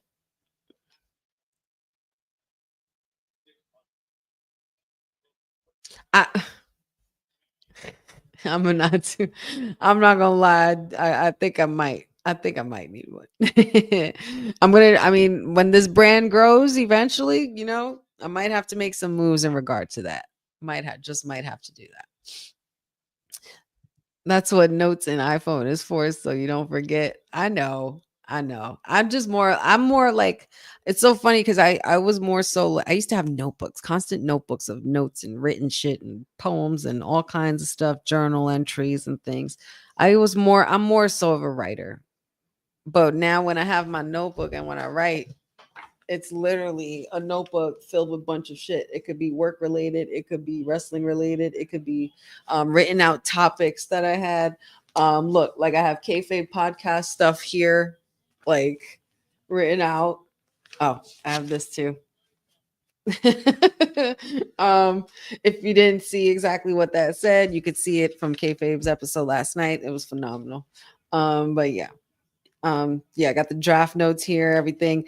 Even out of order dates for scheduling the kayfabe stuff and getting things ready for wrestling con and shit. I need an organizer. Like I just need like an AI organizer. that's pretty much will be my assistant, an AI organizer. I could just have them do it myself. Do it themselves and help me do it. Whatever. You know what I meant. Back to the match though.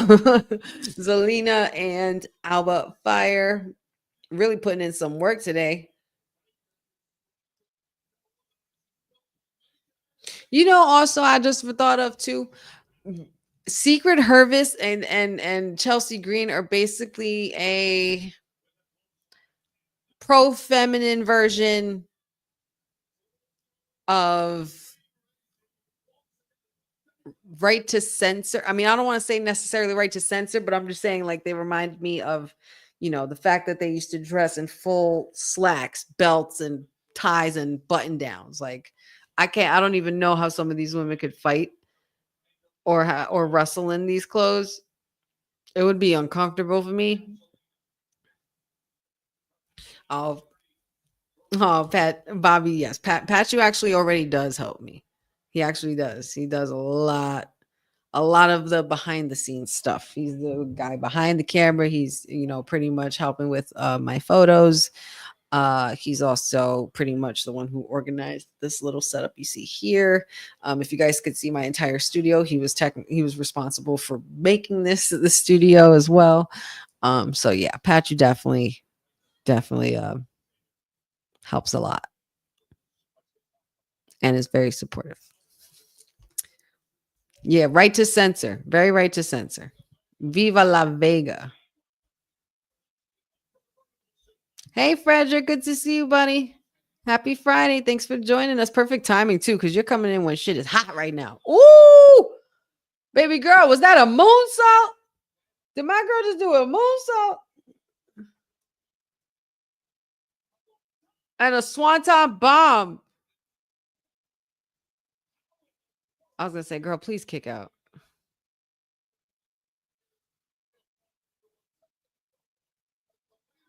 Oh, that nice. Oh, that was a nice little counter right there. I like that. Oh, I love you too, Bobby. Love the love. Yes, he is the best. He definitely is. Shout out, Pat you.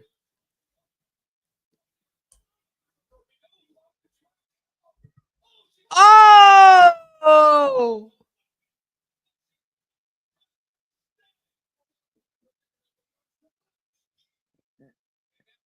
Chelsea just hit Piper with the mask by accident because she decided to expose her face and get tough and think she was going to hit Zelina with it. There it is.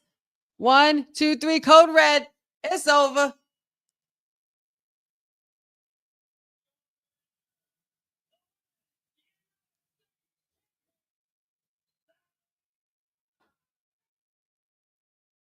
Yes, ma'am.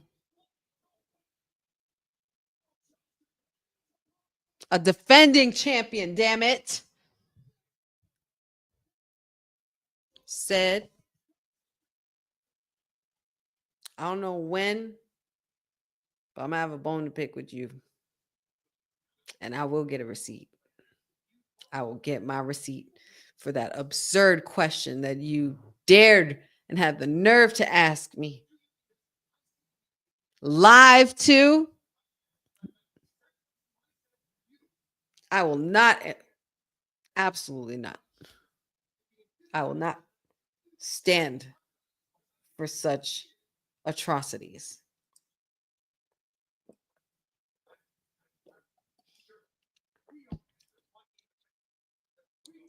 What's this wee shit?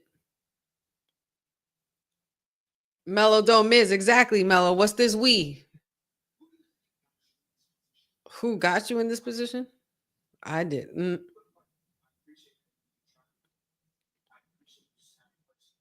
Is that new ink, Mellow? We got new ink?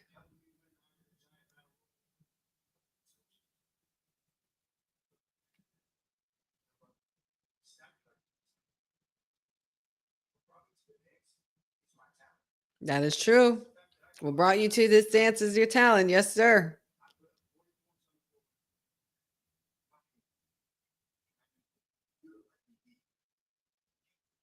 I need for you to let me be him.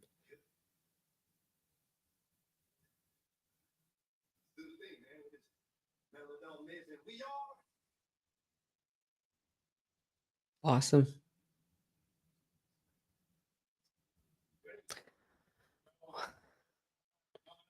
Well, you know Miz is going to turn on Mello, right? Damn, Priest. What a shiner. They bruised Poppy up. Hey, Fanatics.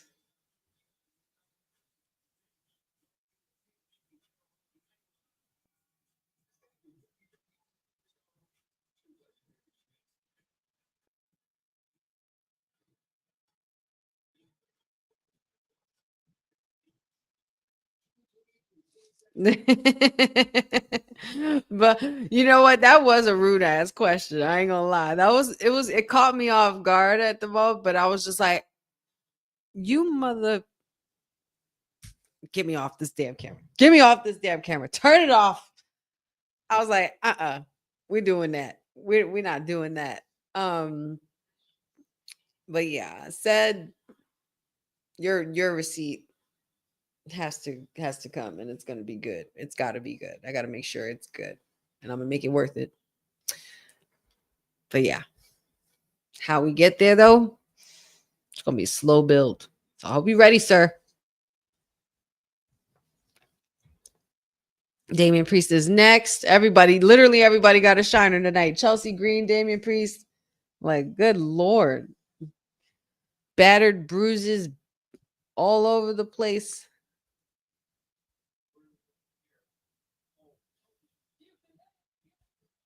Thank you, Bobby. Absolutely.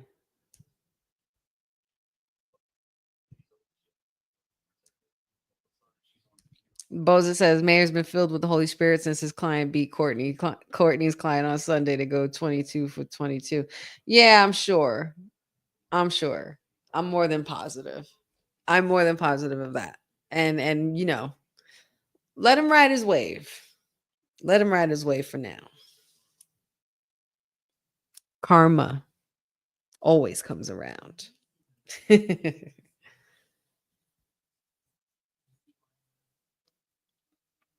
All right, y'all.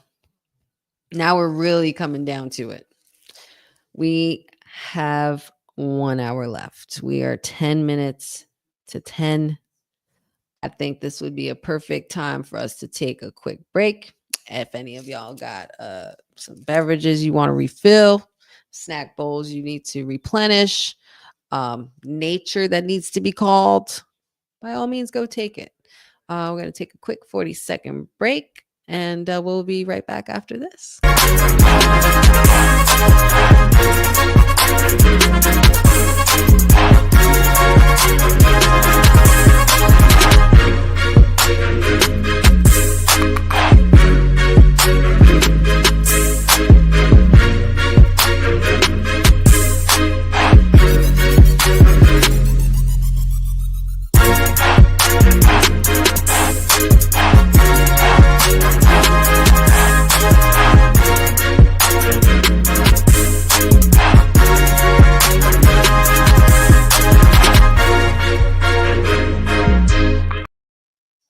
Yes, yes. Beautiful people. Quick break, and we are back just like that after that quick message.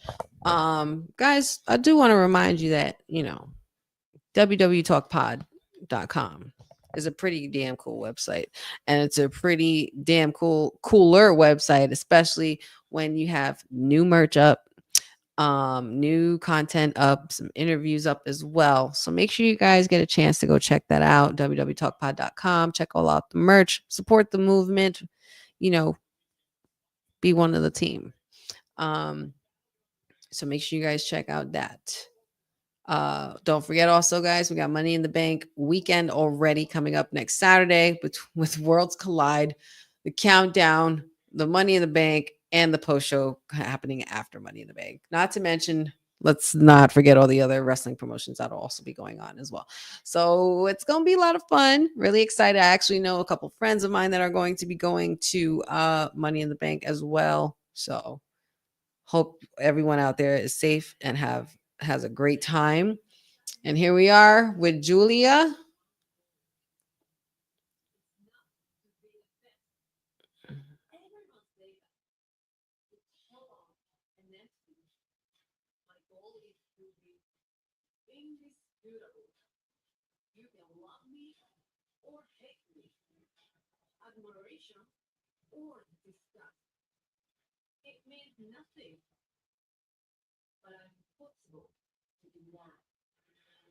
Go off, Julia. You sound great.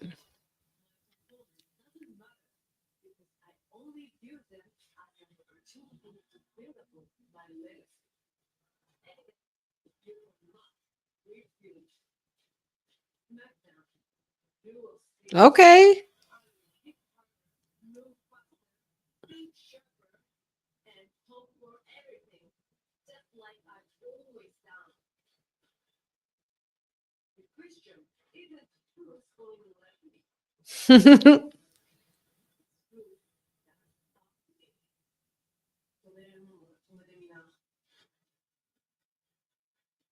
Yo, the way that just rolled out of her tongue just now was so dope. That sounded so fire. I need, ooh, excuse me.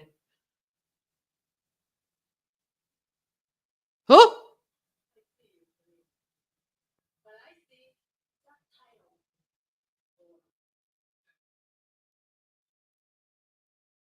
keep looking, Julia. Keep looking because you're not touching it. No, keep looking at that belt all you want, girl, because you ain't touching it. Don't even think about it. Don't even smell it. Don't even look at it. Don't even acknowledge it. No.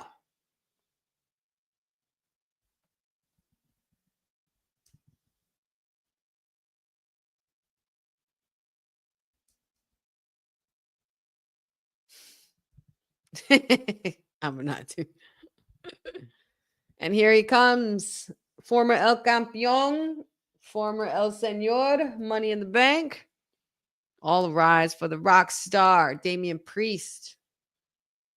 Let's go, Bronx. Julia should definitely go after a different belt. I agree. Y'all need to stop and lay off my girl, Zelina.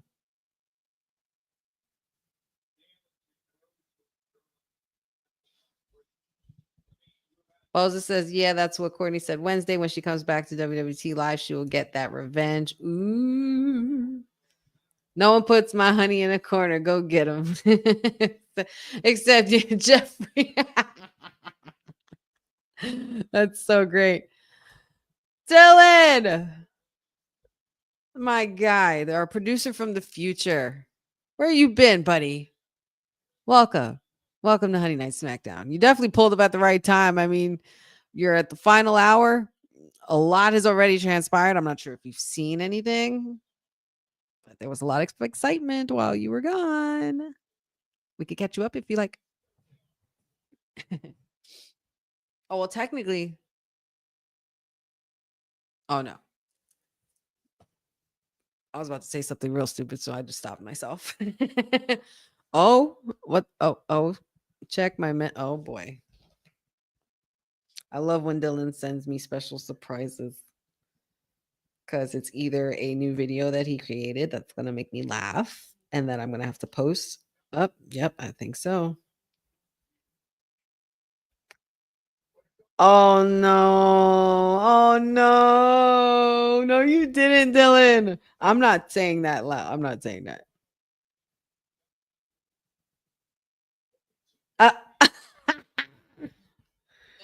So if you guys want to see the moment that said pretty much went and came from my head today at WWT, you can go to wwtalkpod.com or actually not even, just go on WWTalkPod Instagram because it's there. And you see how I handled the situation, because sometimes you just gotta, get into your chi. You got to get into your energy sometimes, especially if you feel people are projecting, maybe because their favorites aren't getting that much attention or gold on their shoulder or any gold on their shoulder. Just saying. But yeah, sometimes people be feeling a way about their faves, so they got to go ahead and project and bring that energy to you because of how you feel about your faves, because they see you and your faves winning. So it's like, but he ain't gonna get away with that. He ain't gonna get away with that. Julia versus Zelina would slap. Julia versus Zelina would instantly slap. I feel, what's crazy? As soon as they started bringing in Julia and Stephanie Vaquera, I'm just like, please God, push Zelina so we can get all these women of, especially, luchadores and Latina community. Like, oh my God. Like, and this Worlds Collide thing, like, it's gonna be, shit's about to be epic, y'all. But what's Priest talking about? I can't hear what he's saying.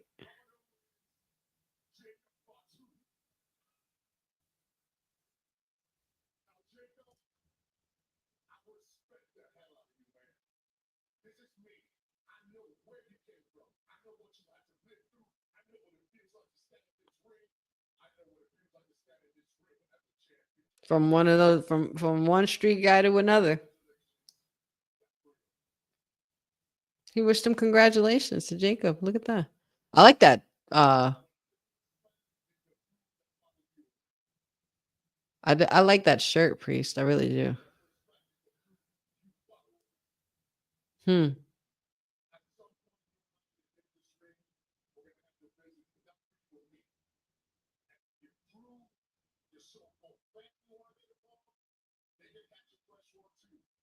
Right. You can catch this too. You and your family. This is how we operate. This is how it is.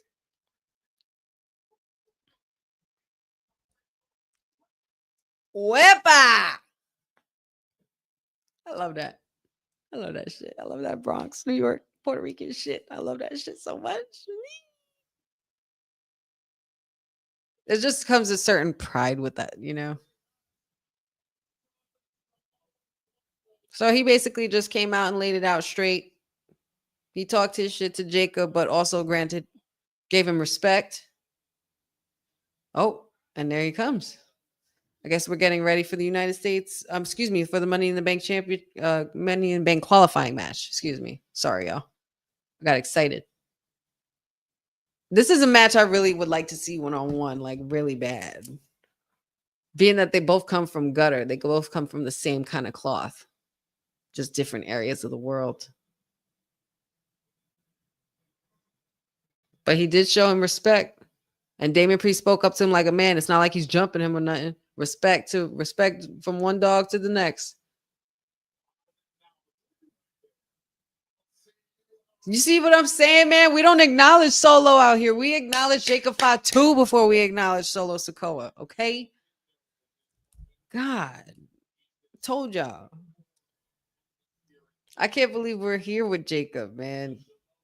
He's already a year in the biz, like a year in the company.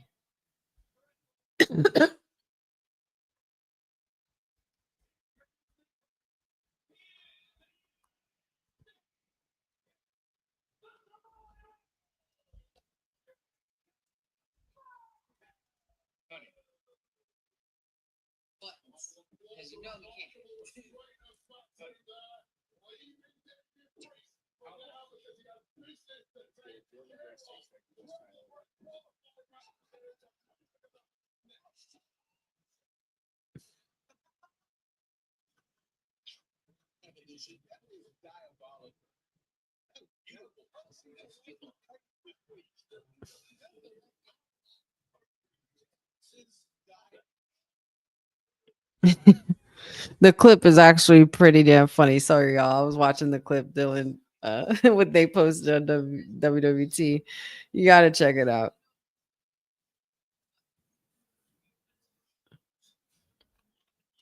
This means war, said. This means war.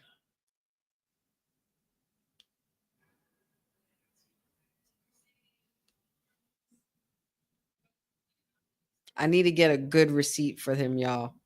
We need to conspire against the slander, the filth of a question that came out of that man's mouth earlier in regards to my friend, my homie, Zelina Vega. Like, how dare you? How dare you insinuate that she's just going to lose her title all of a sudden like she's nothing? Like we didn't come all this way to push her, just to push her aside? No, absolutely not. No, absolutely not.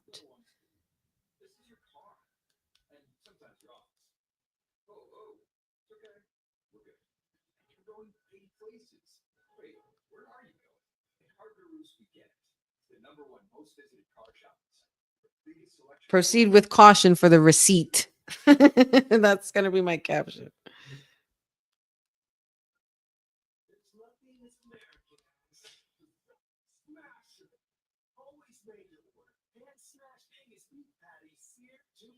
Like, damn.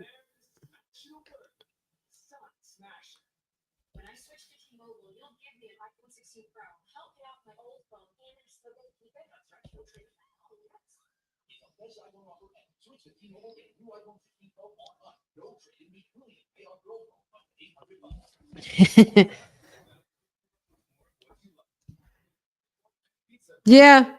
Well, it's not even that. That's what he said. He asked the question. So, right. For those who want to know, since y'all want to bring it up, said was pretty much ribbing on me earlier where we were in discussion for SmackDown. And then all of a sudden he stops everything and was like, honey, how long before Jordynne Grace moves to the main roster and steals the United States title from Zelina Vega? And I literally logged off. I was like, the nerve of you to even ask me something like that. No. I'm not doing that with you. And you're not going to try to get me in trouble out here with my friend. So thank you very much. Oh, I'm going to be staying. I'm going to stay on it. Like the foot hasn't left. Like that's how I do revenge. Like once I'm on you, my foot has not moved until I move it. until you want it moved, until I move it. So you best believe they're going to be stepping on some necks. So I suggest you do like Wu-Tang and protect it. Okay? Shout outs to Ced, man. He ate that though. That was good. That was very good. That was very good.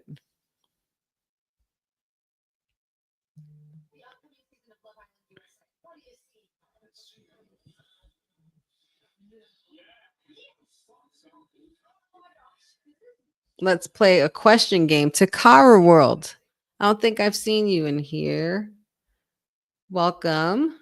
Welcome to Honey Night SmackDown. Says, let's play a question game. Would you like to see Sky Blue or Jamie Hayter in WWE after Mariah May? Why not? Why not both of them? Is there a reason why we can't get both? The women's division is thriving in WWE, so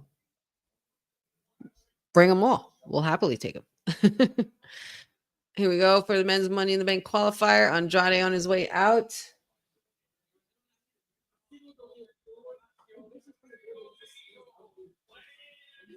Jacob Fatu also waiting in the wings.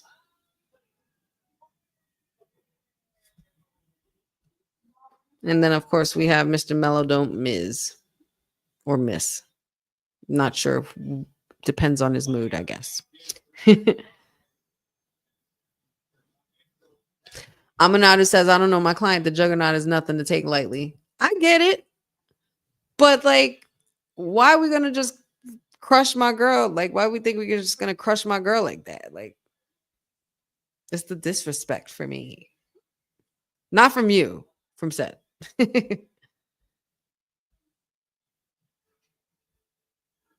Miz is turning on Mello. You know it, right? Y'all know this. The fact that he's still coming out with him, didn't do the Melodome Miz, still didn't do the other I'm Awesome.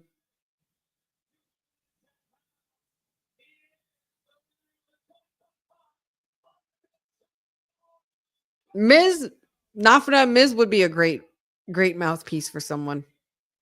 Not that he needs to be a mouthpiece, but it's just that he's so good at it. He would be a phenomenal, like a great, like a Paul Heyman to someone. I hate this chain. I hate this chain. Why did they do this, y'all? I'm not a fan of this chain. I'm really not.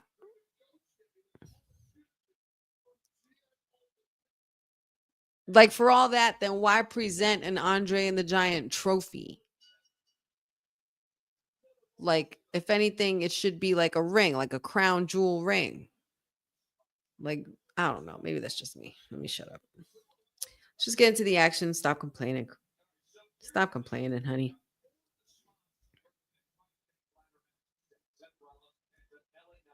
Jossie, what's up, my brother? Good to see you. Hope all is well. Happy Friday.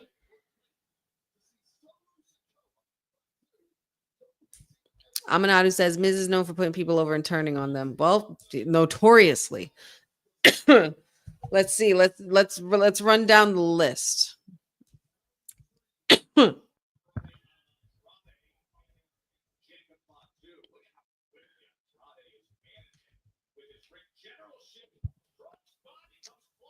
So, John Morrison, Big Show, Dolph Ziggler, R-Truth. Let's see.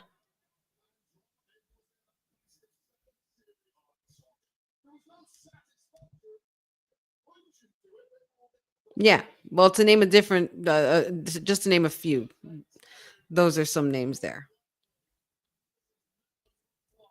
Definitely, we know he turned on Truth. We saw him do it, literally, after they had a quick, awesome Truth run. Fatu, your Jacob was just dancing and shaking to his his chant. They were screaming Fatu, and he's just dancing and shaking to it. Miz, Miz, do you not know who you're dealing with? Like, oh,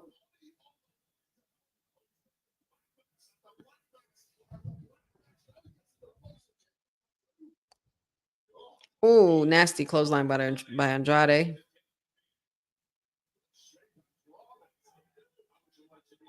Oh.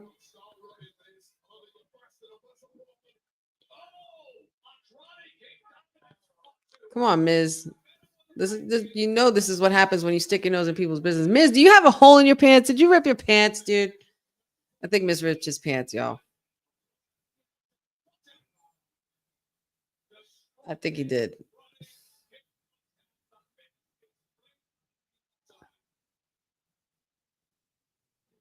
Miz is dead. Pop Bunny says Miz is dead. Jocelyn says Road to WrestleMania needs to return in 2K26. Bro, we just got 2K25.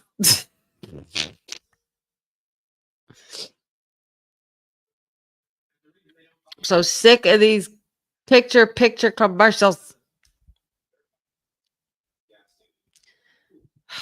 Man, what a night, guys. This night has been so fun.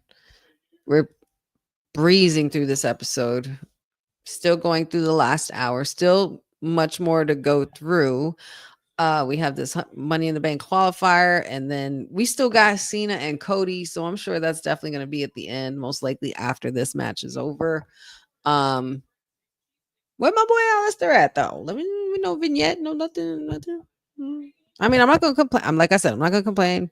I'm just a fan who likes who wants more. That's all I want. I'm just a fan who wants more. That's it. Fatu is taking the cover off of the announcement table for commentary. This is about to get bad. This is about to get ugly. And of course, you have basically this is game 7 or game 8. Game 7 with a Samoan werewolf.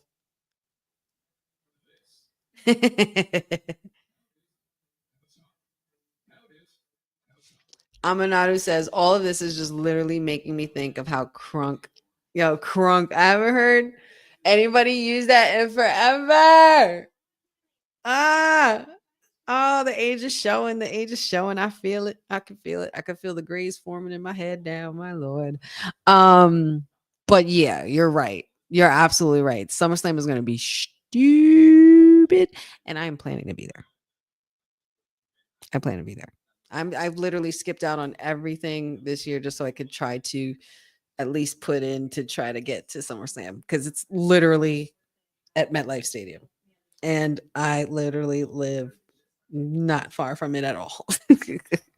It's literally, I mean, if you're depending on, when you're driving there and depending on who's playing there or what's going on there and traffic and shit, it's a good half hour, 45 minutes. Well, maybe less. Not bad at all. It's a place that we're more than 100% familiar with over here. Of course, being Pachu is a Giants fan. So we've had many visits to MetLife and also been to many concerts there at MetLife as well. I've seen quite a few concerts at MetLife. Trying to think what was my first concert at MetLife. I've been to games at MetLife, of course. I'm trying to think. Was my first concert at MetLife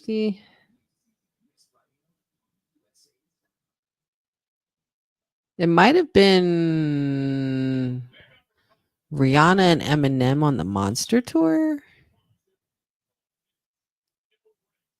I've been to a soccer game before, but I'm talking about like concerts.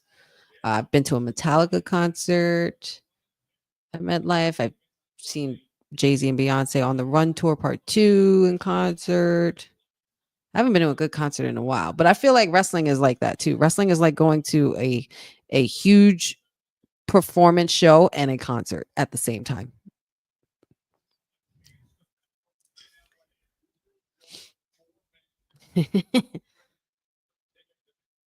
D-Ron, what's up, buddy? Happy Friday. Good to see you. Doing well over here. Just enjoying our usual Friday night shindig with SmackDown. Triple threat qualifier. Nasty mellow. So well executed. That move was disgusting.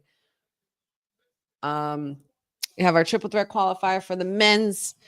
We have Jacob, Fatu, the U.S. champion, versus Melo versus Andrade. We had the women earlier tonight. We had Jade Cargill versus Nia Jax. Oh, wow. Jade Cargill versus Nia Jax versus Naomi. Naomi has now been added to the women's Money in the Bank match since she has now qualified, and she is one step closer to achieving her goal, which is obviously to come after the title or some title. As far as which one that will be, don't know yet. But things are getting rather interesting. Tiffany's already been getting looked at by all the other contenders, including Alexa Bliss tonight as well. We had some excitement in the tag team division. Street Profits came out to chat it up a little bit. Then we had some interruptions from Motor City Machine Guns as well as DIY. And of course, the Wyatt Six. The Wyatt Six showed up again. And not only did they show up once tonight, they showed up twice. And they said that they're not going to stop until they get what they are owed. Anybody care to tell me what that means? Have we figured that out yet?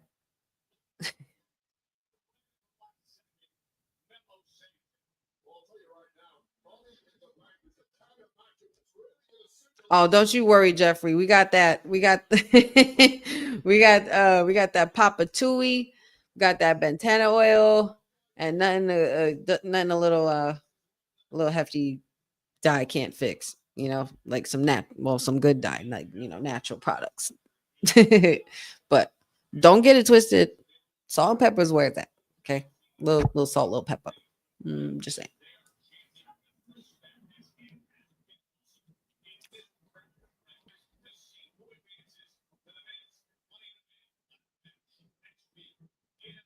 D-Ron says, he was speaking to Jasim in regards to bringing back Road to WrestleMania. Every time we mention Naomi, you got to put a proceed with caution. Okay. Anytime. All right. That sounds cool. We can do that. Anytime we mention Naomi, we proceed with caution. Oh, my Lord. Jacob.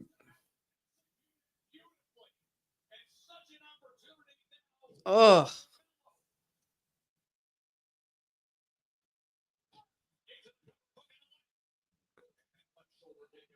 Yeah, this match is definitely going to go for a little while longer. Then we're probably most likely going to have Cena and Cody after.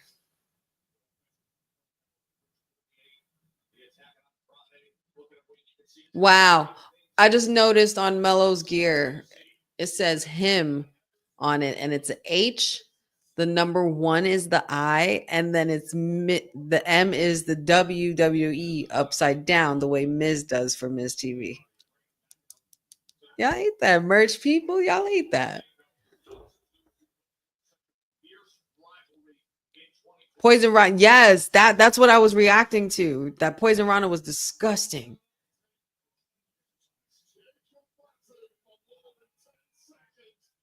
What's crazy? I realized Jacob is our Umaga. He's getting them hype up.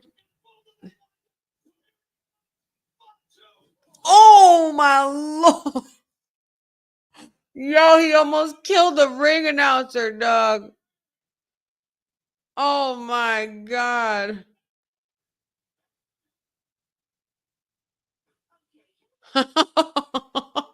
Yo. He moved so fast. Yo, Jacob, you are a problem in the best of ways, brother. You are a problem. The speed on that, he literally the ring announcer barely made it, y'all. Barely. He's literally been broken in half, y'all.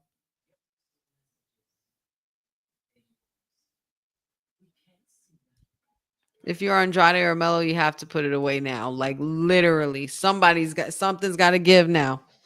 It's gonna be one of these guys. I mean, we did say Melo. We did predict Melo. I think Melo needs this win more than anything.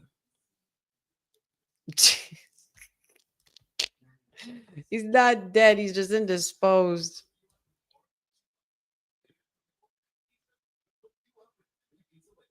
Banger. Easy banger. Easy banger, Jasim. Easy.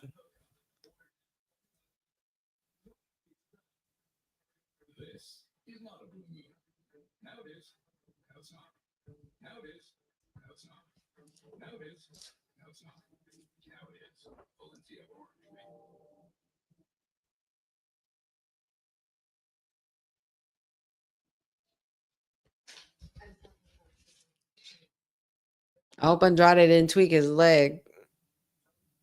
That's usually the way you move your leg if you're trying to make sure it's mobile.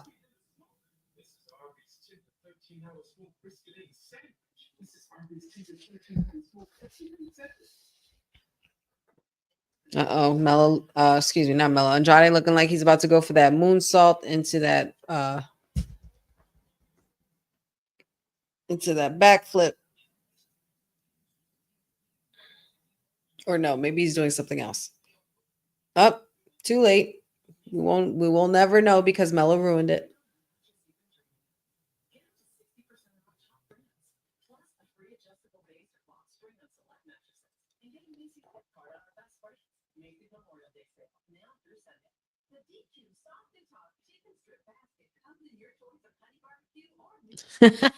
He was just mocking Jacob Fatu. That was funny. Literally, Amanatu, from front to back, beginning to end, this SmackDown has been absolutely amazing. Absolutely amazing. Literally, I'm getting everything I want. Carnage, storytelling, build up, teasers, statements being made, drama, the women killing it earlier from being the start of it all. Like, tells you, this is why I do ladies first, man. Women set the tone for a lot of shit, especially in the world. A lot of people don't know it, but having the ladies start off was the right thing to do. And now that you did that, we need them to be second to last on that card, or third at least to last. I understand you got to have the championship matches and such, but make those women close to the mid towards the end, because like I said, I want them to be the match that everybody's like, holy shit, we got to follow that. How do we follow that? Where do we even begin? That's what I want.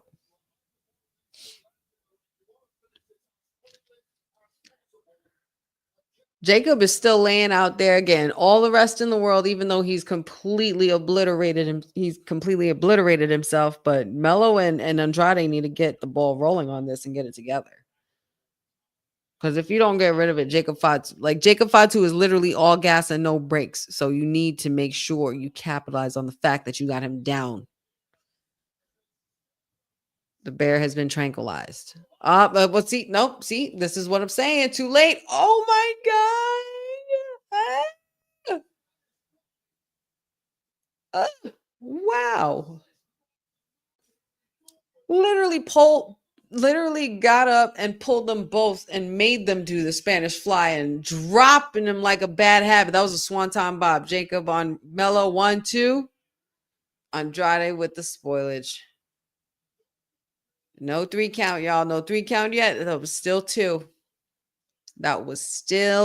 2. Y'all, thank you so much for making this fun. Thank you so much for hanging with me tonight. It's been really active today. I honestly wasn't sure about my energy levels this evening, honestly, because like I said, I've been working so much that I feel like I'm only sleeping when I'm home. And I go right back up and do it the next day. But I literally have just been working really hard because there's just some goals that I've been wanting to reach. There's also life that I got to take care of. Bills need to be paid as such, of course. But also, to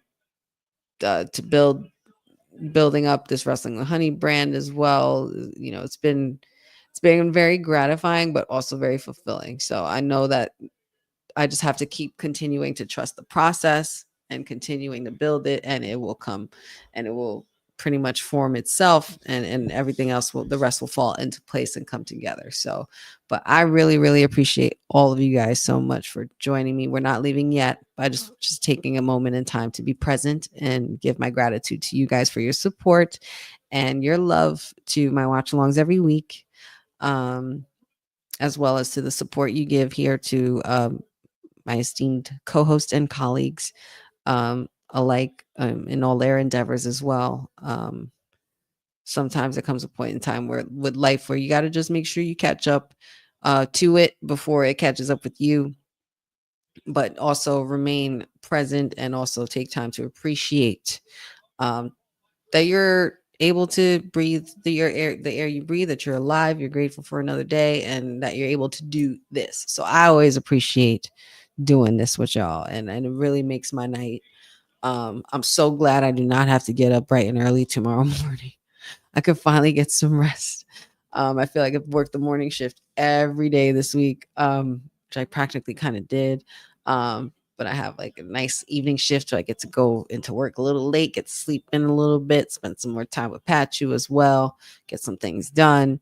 But yeah, man, you got like, I'm not sure exactly, like, it's so funny because every now and then you got to come up with your why and your reason. Oh no, hold on, sorry, way to ruin a sentimental moment. Melo and Andrade are giving us game 8. Oh, that back elbow.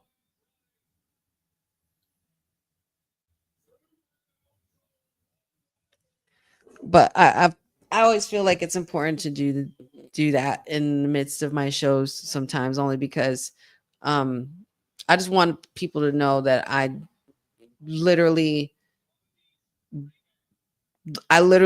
think you, like, I believe truly, not only do I have a team that I'm working with that I don't want to let down, that I want to keep making sure I, show up and for my team and continue to do a good job. But, my team, of course, my foundation, and essentially you guys, I think, are my true why. You know what I mean? I literally like talking to people about wrestling. I just literally like doing it. I don't have to get paid to do it. Would I love to eventually? Absolutely. Hence why this is the journey I'm on. But you guys are my why. Because you guys, there's, cool people in this chat that I get to associate myself with every time I come on this week. And it's like, y'all are literally my little tribe that, I keep to myself when I have my nights here in the studio and stuff like that. You know what I mean? Like, I feel like it's my exclusive, special little group. And I appreciate you guys so much for just always showing me love, always being welcoming, ever since I came to this WWT family. So, every now and then I gotta give my gratitude where it's due, and I owe it to y'all. So what is happening here? Okay, Solo, JC Mateo.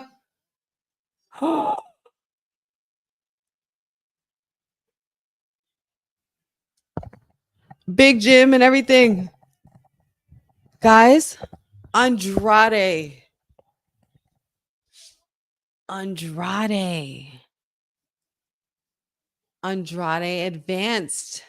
and not Melo. Oh, man.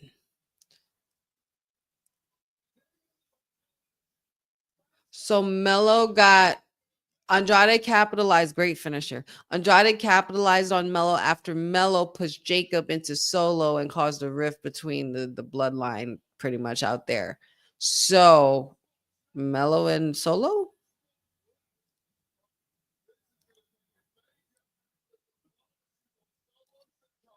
Tell him, Jacob, I didn't ask you to come out here. I had business handled. I did not ask y'all mofos to come out here with me. We don't mean, but yeah. So, but yeah, just to quickly recap that. Yeah, I love you guys down, and I appreciate y'all so much. I'm not mad at this. I'm not mad at Andrade. I'm not mad at it. To be quite honest, I was worried about Andrade or Mello, how this would affect either of them if either of them were to lose, or if they were both to lose and Jacob win. Very intrigued by the fact that Andrade is in this Money in the Bank match, but I can understand why.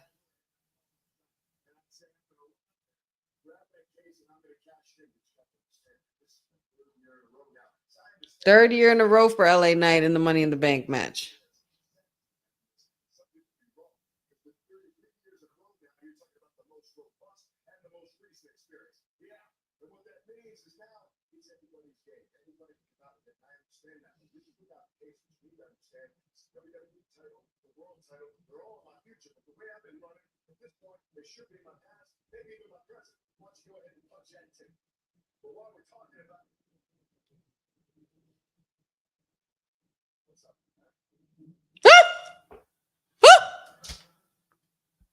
That one, especially mine. You're welcome.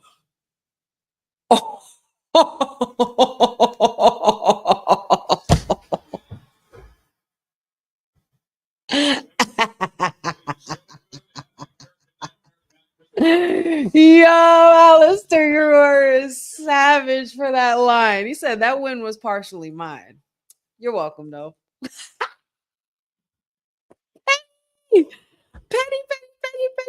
Petty, petty. I love it. I love the petty shit. I love the petty shit. There he is. I'm glad we were able to see a glimpse of Alistair. I was a little worried. I don't, I'm fine that we didn't get another match. I'm just glad to know that y'all putting him on TV. Y'all putting him on that screen. Damn it. Like I've been telling y'all. Like I was, well, not even y'all, WWE. You know, it was Vince mostly that was telling.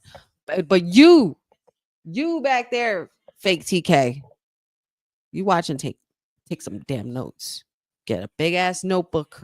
Get a bigger notebook than this. Get a 3 to 5 subject notebook with the spirals, perforations, and all that, and take some note. Period. That's all I gotta say to you. But yeah, so okay, cool. Mello, okay. LA Knight and Alistair. Now that's a versatile match, though. That's a hard hitting versatile match. That's yeah. Tell him not the scroll. The scroll, you know what? And the scroll should be as long as Jericho's list of many reasons why he should face Goldberg. Or should have faced Goldberg. Yeah, I'm with that. Take my money. I'm with that. Megastar versus the Blackheart of WWE. I'll happily. I'm with it. Totally. I love this. I'm just glad my guy's getting his shine that he deserves. That's all. All right, cool. So Uncle Howdy twice. Got the women's in there. There's so much that happened tonight. This was very eventful. Very, very, very, very, very eventful. Like I said, every single day this week, every single wrestling episode has just felt like it was speeding things along. Like it felt like Mania week movement. It might as well have been that.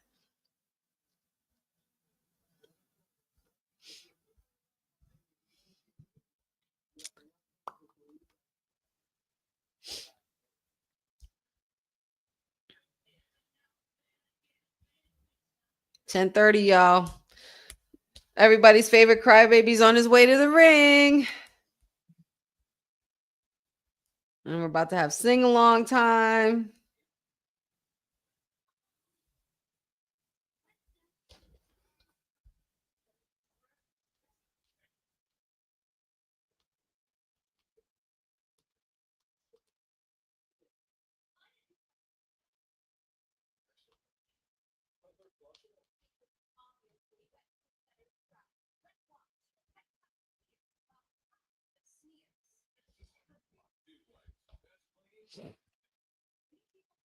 No more. Nobody cares about Domino's pizza stuffed crust at 10:30 at night on a Friday. Well, maybe some kids do. There's some kids on a Friday night like, you know what? Let's order pizza. So let me shut up because I used to be one of them.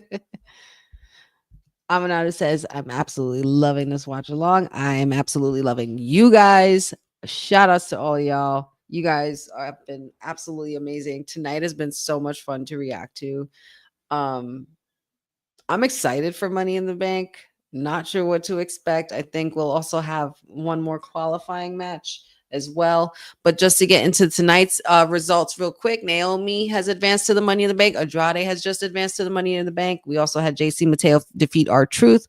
Los Garza defeated Ray Phoenix and Javon Evans in a very major upset. And Zelina Vega defeated Alba Fire of the Secret Service.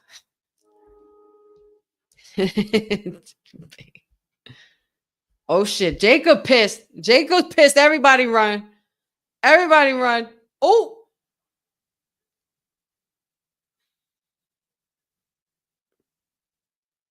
yo, homie in the chair almost got rocked by that table. Yo, look at Solo. Solo didn't have that much tribal ink on his arm, did he? Look at Solo getting the Roman Reigns arms on both his sleeves, the Roman Reigns sleeves, the tribal sleeves.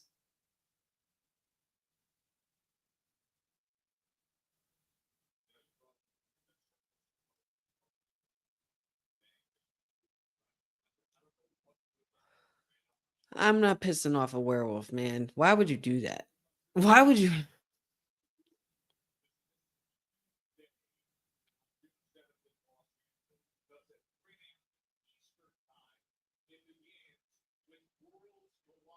Three in the afternoon Eastern time on the 7th.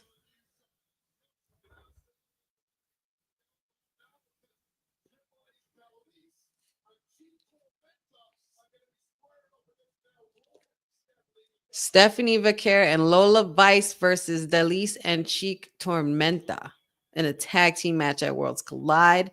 And we have El Hijo del Vikingo versus Chad Gable, aka El Grande Americano. All next Saturday happening 3 p.m. Eastern time. El Hijo de Dr. Wagner Jr. versus Psycho Clown versus Pagano. Well, excuse me, no.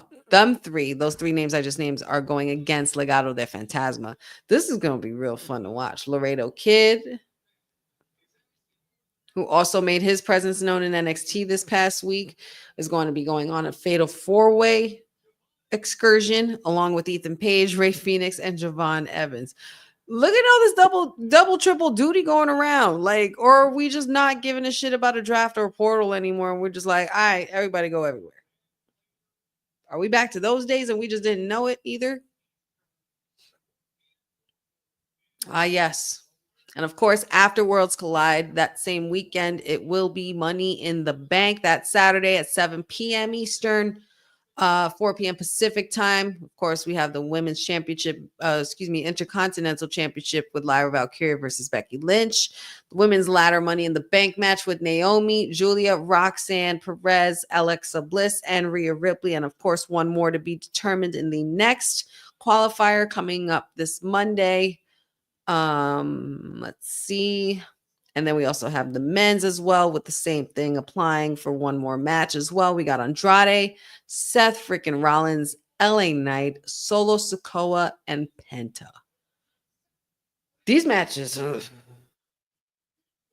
are super star-studded.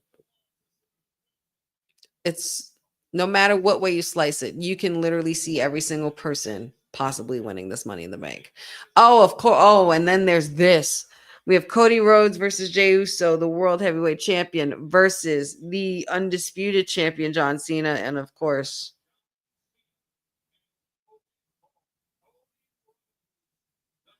my favorite turd, Logan Paul. How we got to Cena versus to teaming up with Logan Paul is beyond me, yo. Beyond me. Yes, here he is. Homelander's back, guys. Let's start cheering and singing along.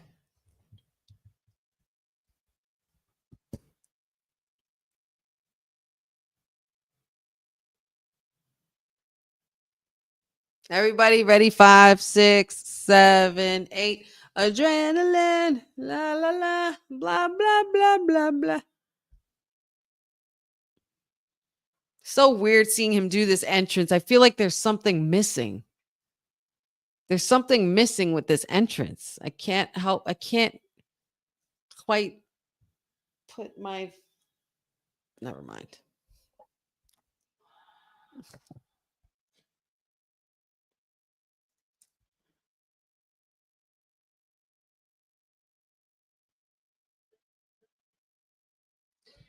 Jacine put me in the Money in the Bank match as the qualifier. Not going to turn down the wrestling match. Hey, I'm rooting for you, buddy. Jeffrey says, all I know is we better sleep early on Thursday because Friday and Saturday is going to be stacked. First real entrance since Stina stole. Yeah, this is his first real entrance since the belt was taken off of him.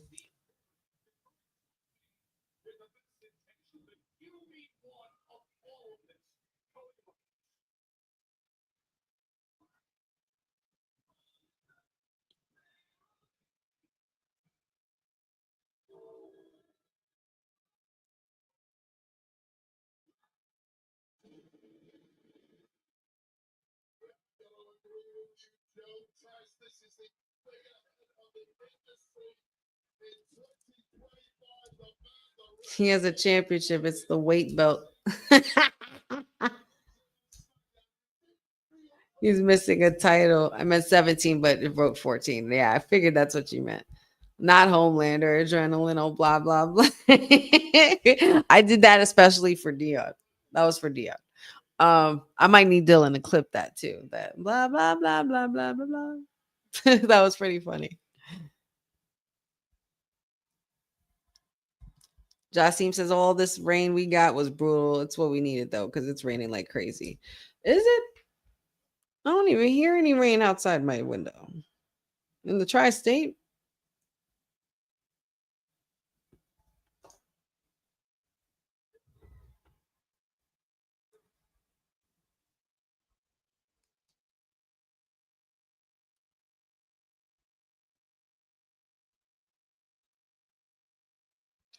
What do you want to talk about, Cody? Before he says anything, just hit Cena's music. Cody Rhodes. La, la, la, la, la.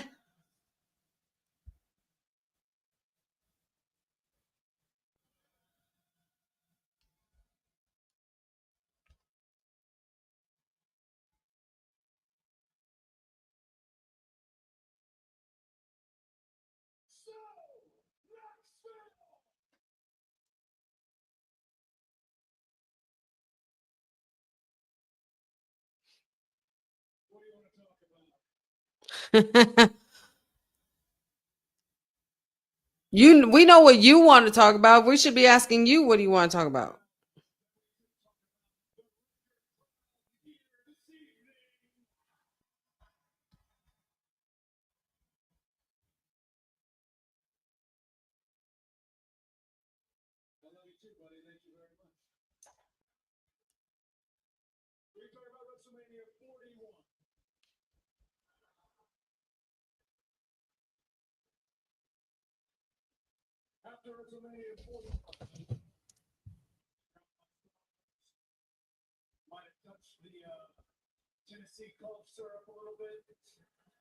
The Tennessee cough syrup.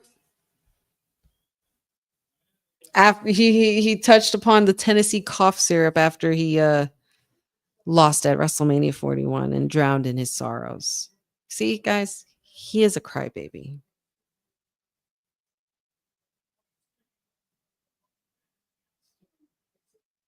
Cody, you sweating?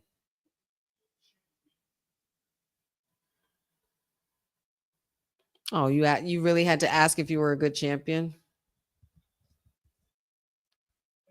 If you did, then it might not be a good thing.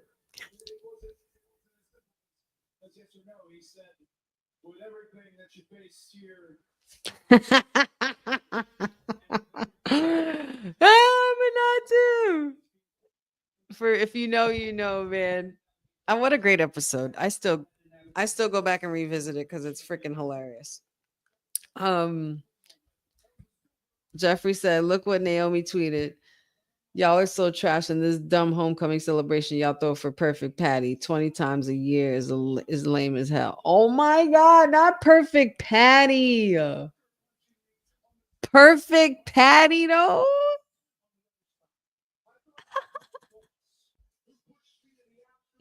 Hilarious.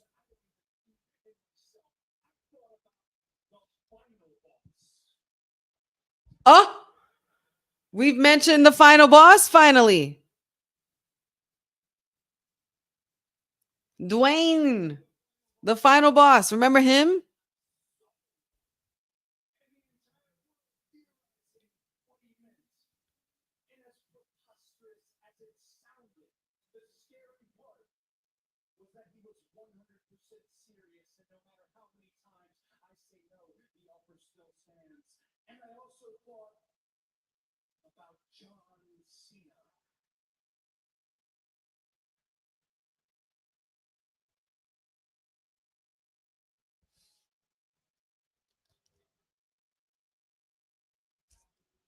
That's Papa Honey says Solo is going to get screwed by Fatu at Money in the Bank. That's not a spoiler. It's a prediction.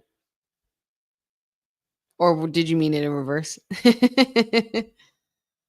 Dwayne the Rock Johnson, the man who pretty much facilitated this whole Cody crybaby fest.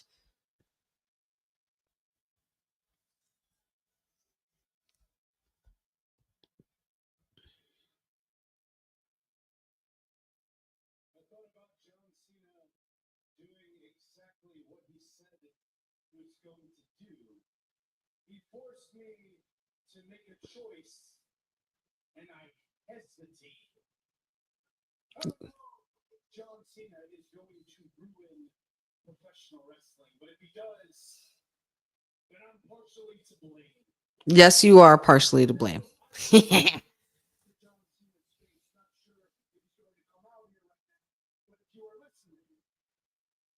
you are listening, champ, I need you to know that I will never hesitate with you again.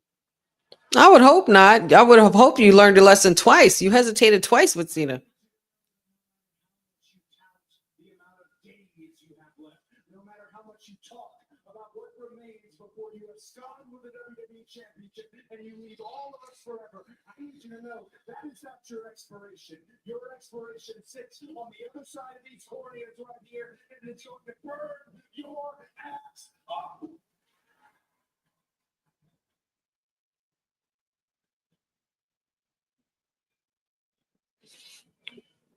Behind these corneas that's gonna burn your ass up. You calling yourself Homelander?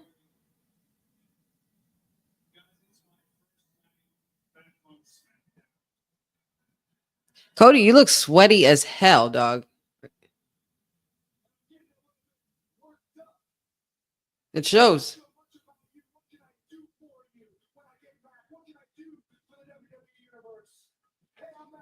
Patty LaBelle.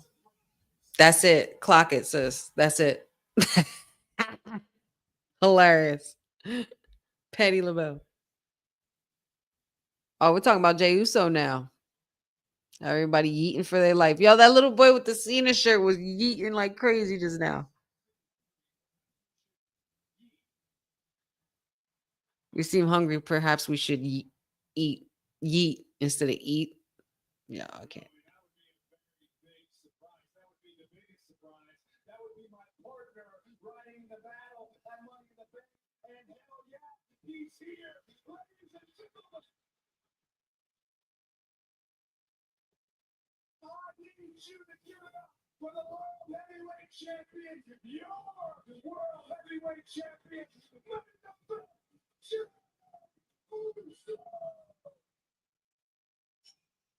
Somebody get my guy a towel, please.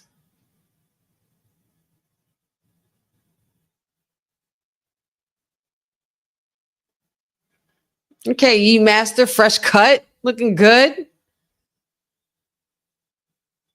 I love when the kids get all excited. Look, look, look, look, look, look, look, he ready. He's like, I'm ready.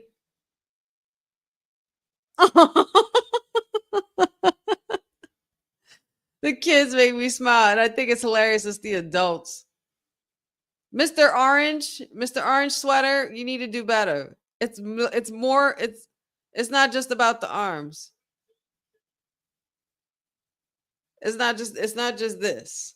You got to put your whole body into it. You know, you need to have that groove and like that beat. Oos. Like, oh, look at mama.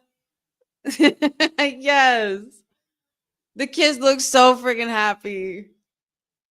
I get it. I get that feeling. I'll never forget when I saw Brett when I was 4, dog. Like, and he walked right past me. It was a dark match. And Dad, you definitely remember this.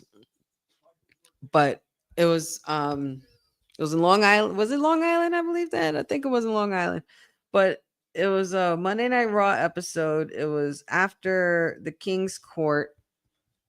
Bret Hart had just got turned had pretty much gotten just betrayed by Owen Hart, the King of Hearts at the time.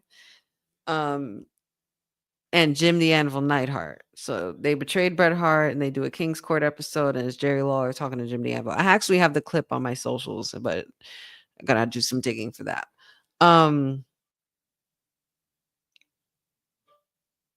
And not only was it the part where they showed me on TV for like 5 seconds as a 4-year-old, 5-year-old dressed like Bret, but at the end of that event, for some reason, I remember a dark match. And a dark match that happened, it was between Bret and Luger, a tag team match with Bret and Luger, Lex Luger versus Shawn Michaels and Big Daddy Cool Diesel.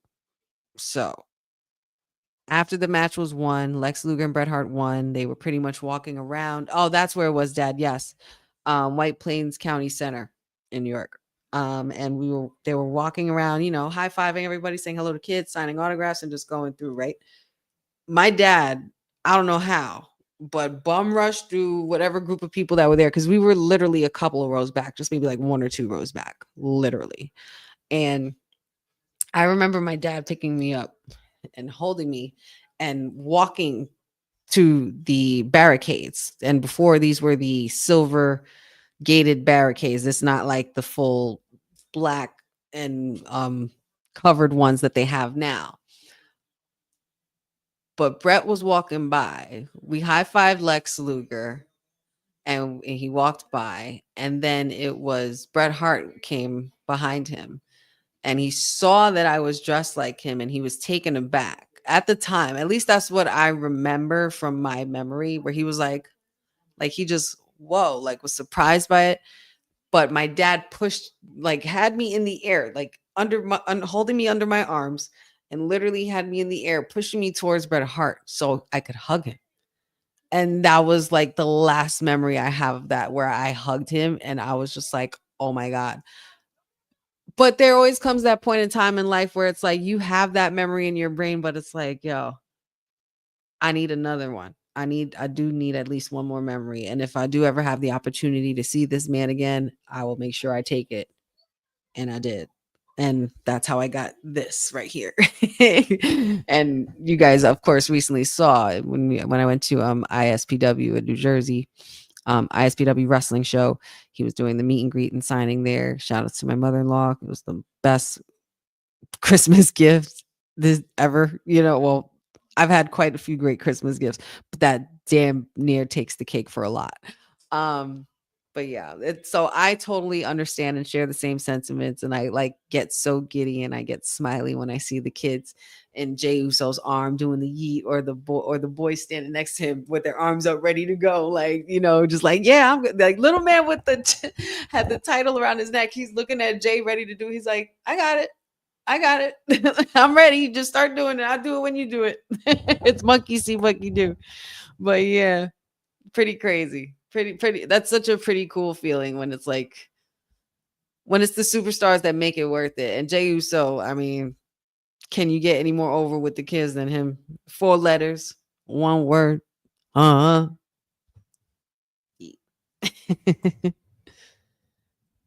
Oh, they're gonna run the music back? Go do it again. I love when he does this. This makes me smile. But now this is interesting. This is interesting dynamic because you're also adding fuel to the fire. You got Jey Uso, who's the new world heavyweight champion, in a position that Cody could have easily been in if he had chose Seth instead of Roman. And now you're about to get interrupted by John Cena in the last 7 minutes. And this is the same man who Jey Uso beat for the Royal Rumble to be in the exact position that he's in right now.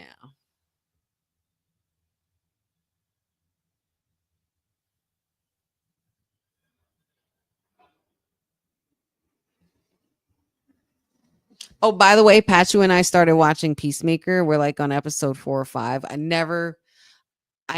I'm late. I'm very late to the party, but it's only because when I like to watch things, I like to watch things when they're pretty much almost completed or on to a next season or, at least a point in time where I could catch up. There's just some things that I, want to follow, like when, the heat dies down a bit or when it's not too in your face. So, yeah. But I'm finally watching Peacemaker with Pachu, and we're on like episode 5, season 1. And it's really, really, really awesome. Like seeing John Cena in this kind of light is really cool. And as opposed to being, the hero, he's obviously a terrible hero. Like it's not like he's an anti-hero or vigilante or anything, but he's just a bad hero, a bad good guy. He's bad at being a good guy. And when you see him here, it's like he's so good at being the bad guy. I mean, I'm so bad at being the good guy, but being good at the bad guy and vice versa. You know what I mean? Like it's just, he plays both roles so well. So it's really cool. Really, Amanatu? Girl, we need to get you outside. We need to get you outside. We need WWE experiences for all of us. I feel like everybody everybody deserves to feel that WWE experience.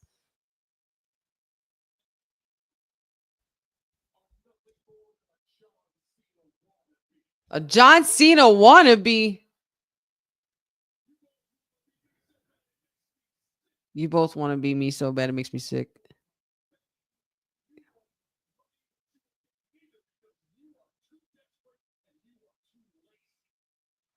Too desperate and too lazy.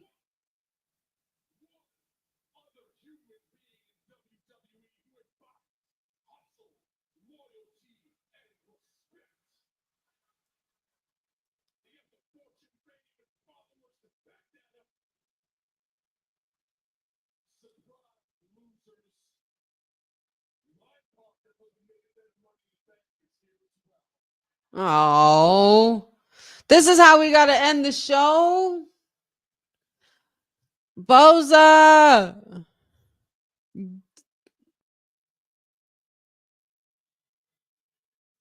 No.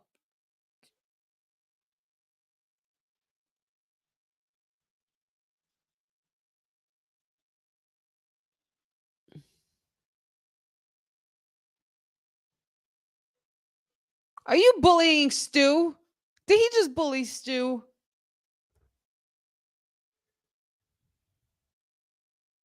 I can't stand him. Oh my God, I can't stand this freaking guy. I can't stand him so much. I can't. I hate guys. I can't. I have to whisper it because it's like, woosah, honey. Woosah. Woosah. Might need to clip that, Dylan. The woosah. I'm going to need that.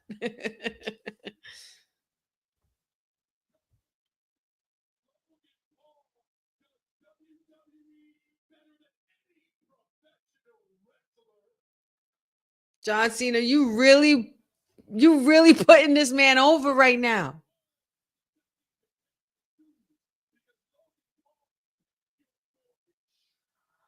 Logan Paul does not need to pay his dues because Logan Paul is paying your mortgage. That is a line, though. That's a bar.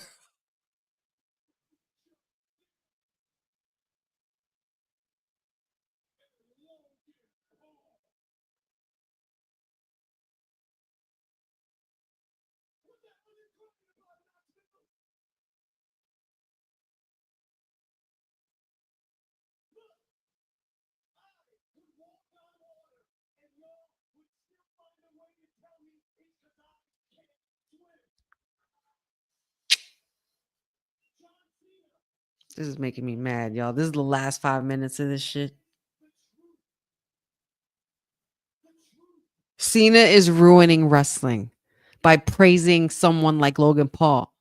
Mind you, Ronda Rousey is somewhere punching the air right now, dog.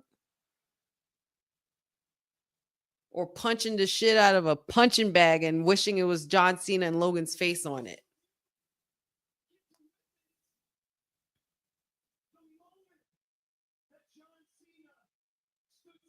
John Cena praising Logan Paul in 2025 is not something I was expecting and not something I wanted or warranted.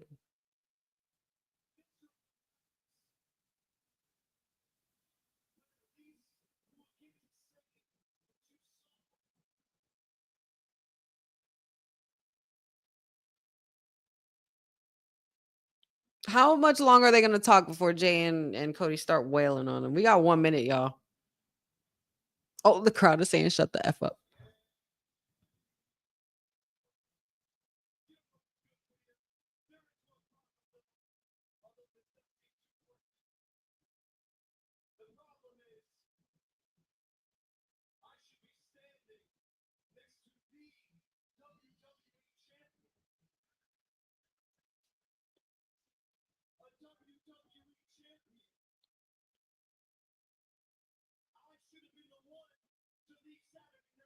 Yo, you want to talk about a conflicting situation for me?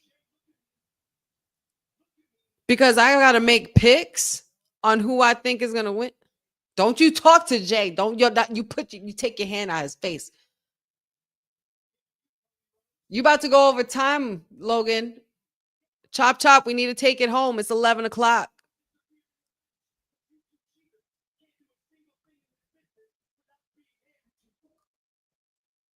Because they can't do anything in this business without being handed. Yo, somebody kick the shit out of this kid, please.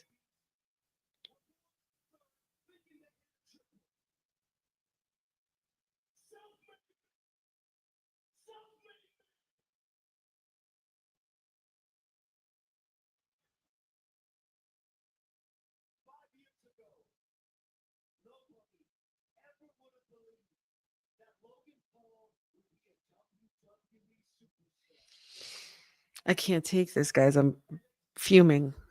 You could literally see the smoke coming out my eyes and ears.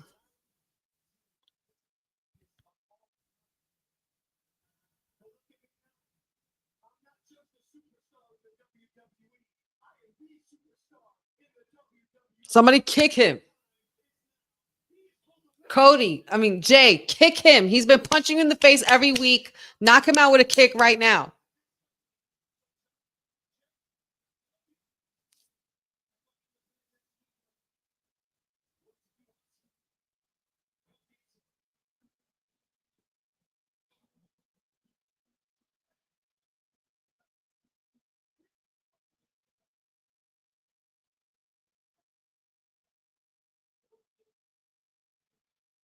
He went.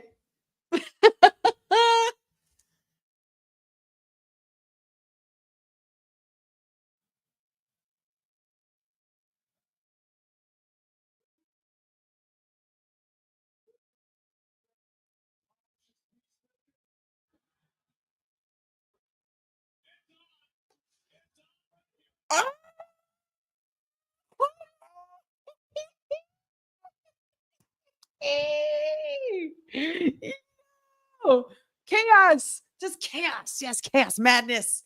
Ensue. Please. Just chaos.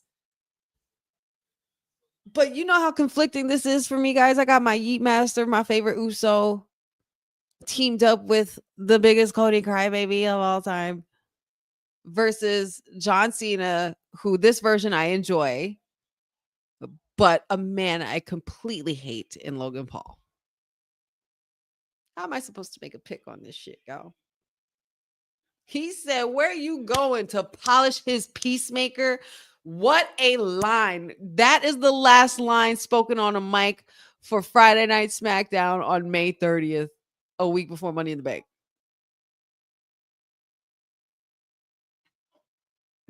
That's wild. That's a wild. Cena and Cody said some pretty wild bars today. And Logan, you just need to shut your mouth because I'm tired of you talking. I don't want like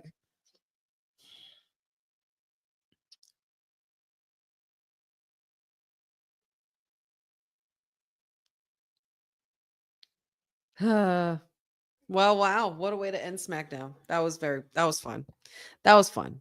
I will rant. I will rant though. I will rant. I just don't know if I have the energy to do the full crash out. I need to meddle. What I need to do is I'm gonna sleep on that. I'm gonna think about that. I'm actually gonna rewatch that promo again when I'm not, handling my business. But I'm going to rewatch that again when I get a chance. Probably watch it tomorrow morning, maybe before my shift, and just catch up on some things because I want to literally grasp the entirety of what he said without, like low volume. I want to be able to hear it and stuff and see how he executes the delivery. But like, obviously, I'm not happy about anything he said, but he's popping his shit. And that's all I will say about that. I'm not going to say anything further. Logan Paul, you talk a lot of caca. You talk a lot of mess, sir. You really do. And the fact that you back it up pisses me off even more. And it's like,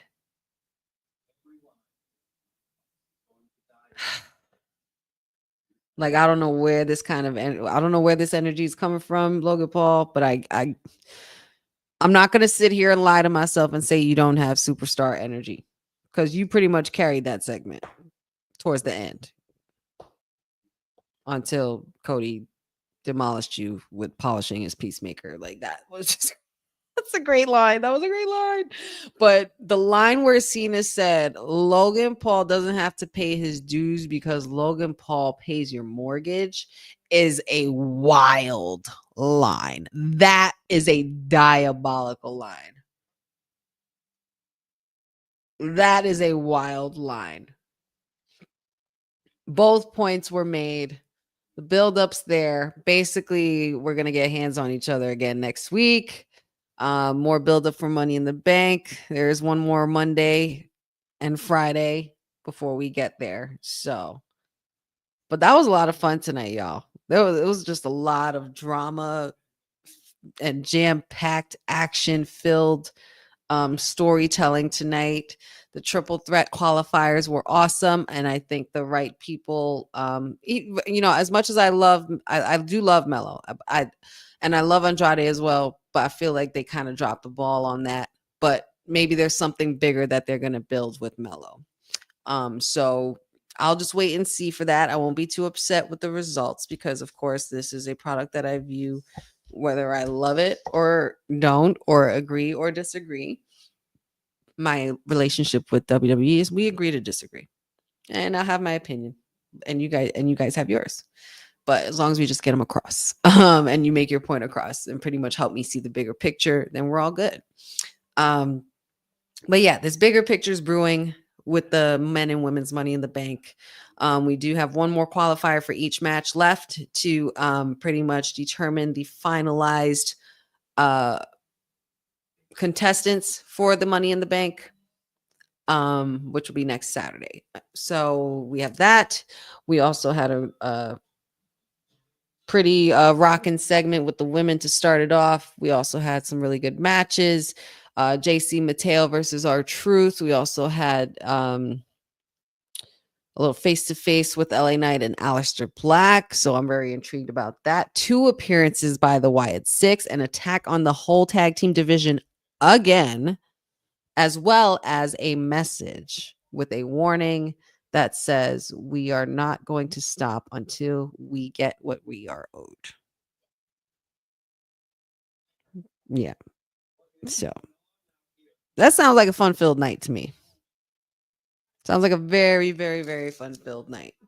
Not to mention, you also had Legado de Fantasma versus Rey Fenix. Excuse me. Why am I drawing a blank?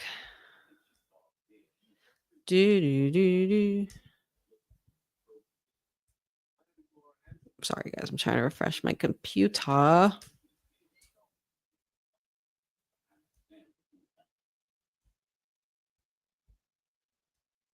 Why can't I find? I was gonna say, why can't I find the results from tonight?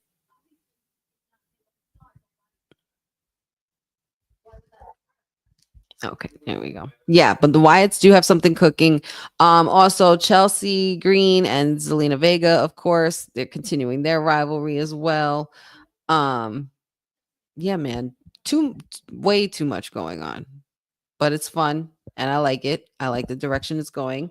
It's keeping me intrigued. It's keeping me invested. It's keeping me emotionally involved as well. Yeah, man. I mean, honestly, I just have one question. Where the hell's my tribal chief? Hopefully, I will have that answer by next week because it's been weeks since my tribal chief has showed up. Ever since being embarrassed and obliterated by Braun Breaker. So we'll have to see what transpires on Raw this Monday. As I said, we do have qualifiers coming back up as well. Yeah, guys. What a great night. What a fantastic night. I mean, feel free to let me know in the comments or in the chat at any point in time what you guys thought of tonight's SmackDown show. What was your favorite match? Did they get it right? Is there anything you would have booked differently? And what do you think is they're gearing up for the main roster in the future? I'm sorry. How do I it was the young OG Javon Evans teamed up with Ray Phoenix. I completely drew a blank for a second. Sorry, y'all. But yeah, that's pretty much that. And that's the way that cookie crumbles. I'm sure we're going to be getting more next week in regards to Cody and Cena, of course, to finalize this showdown between them.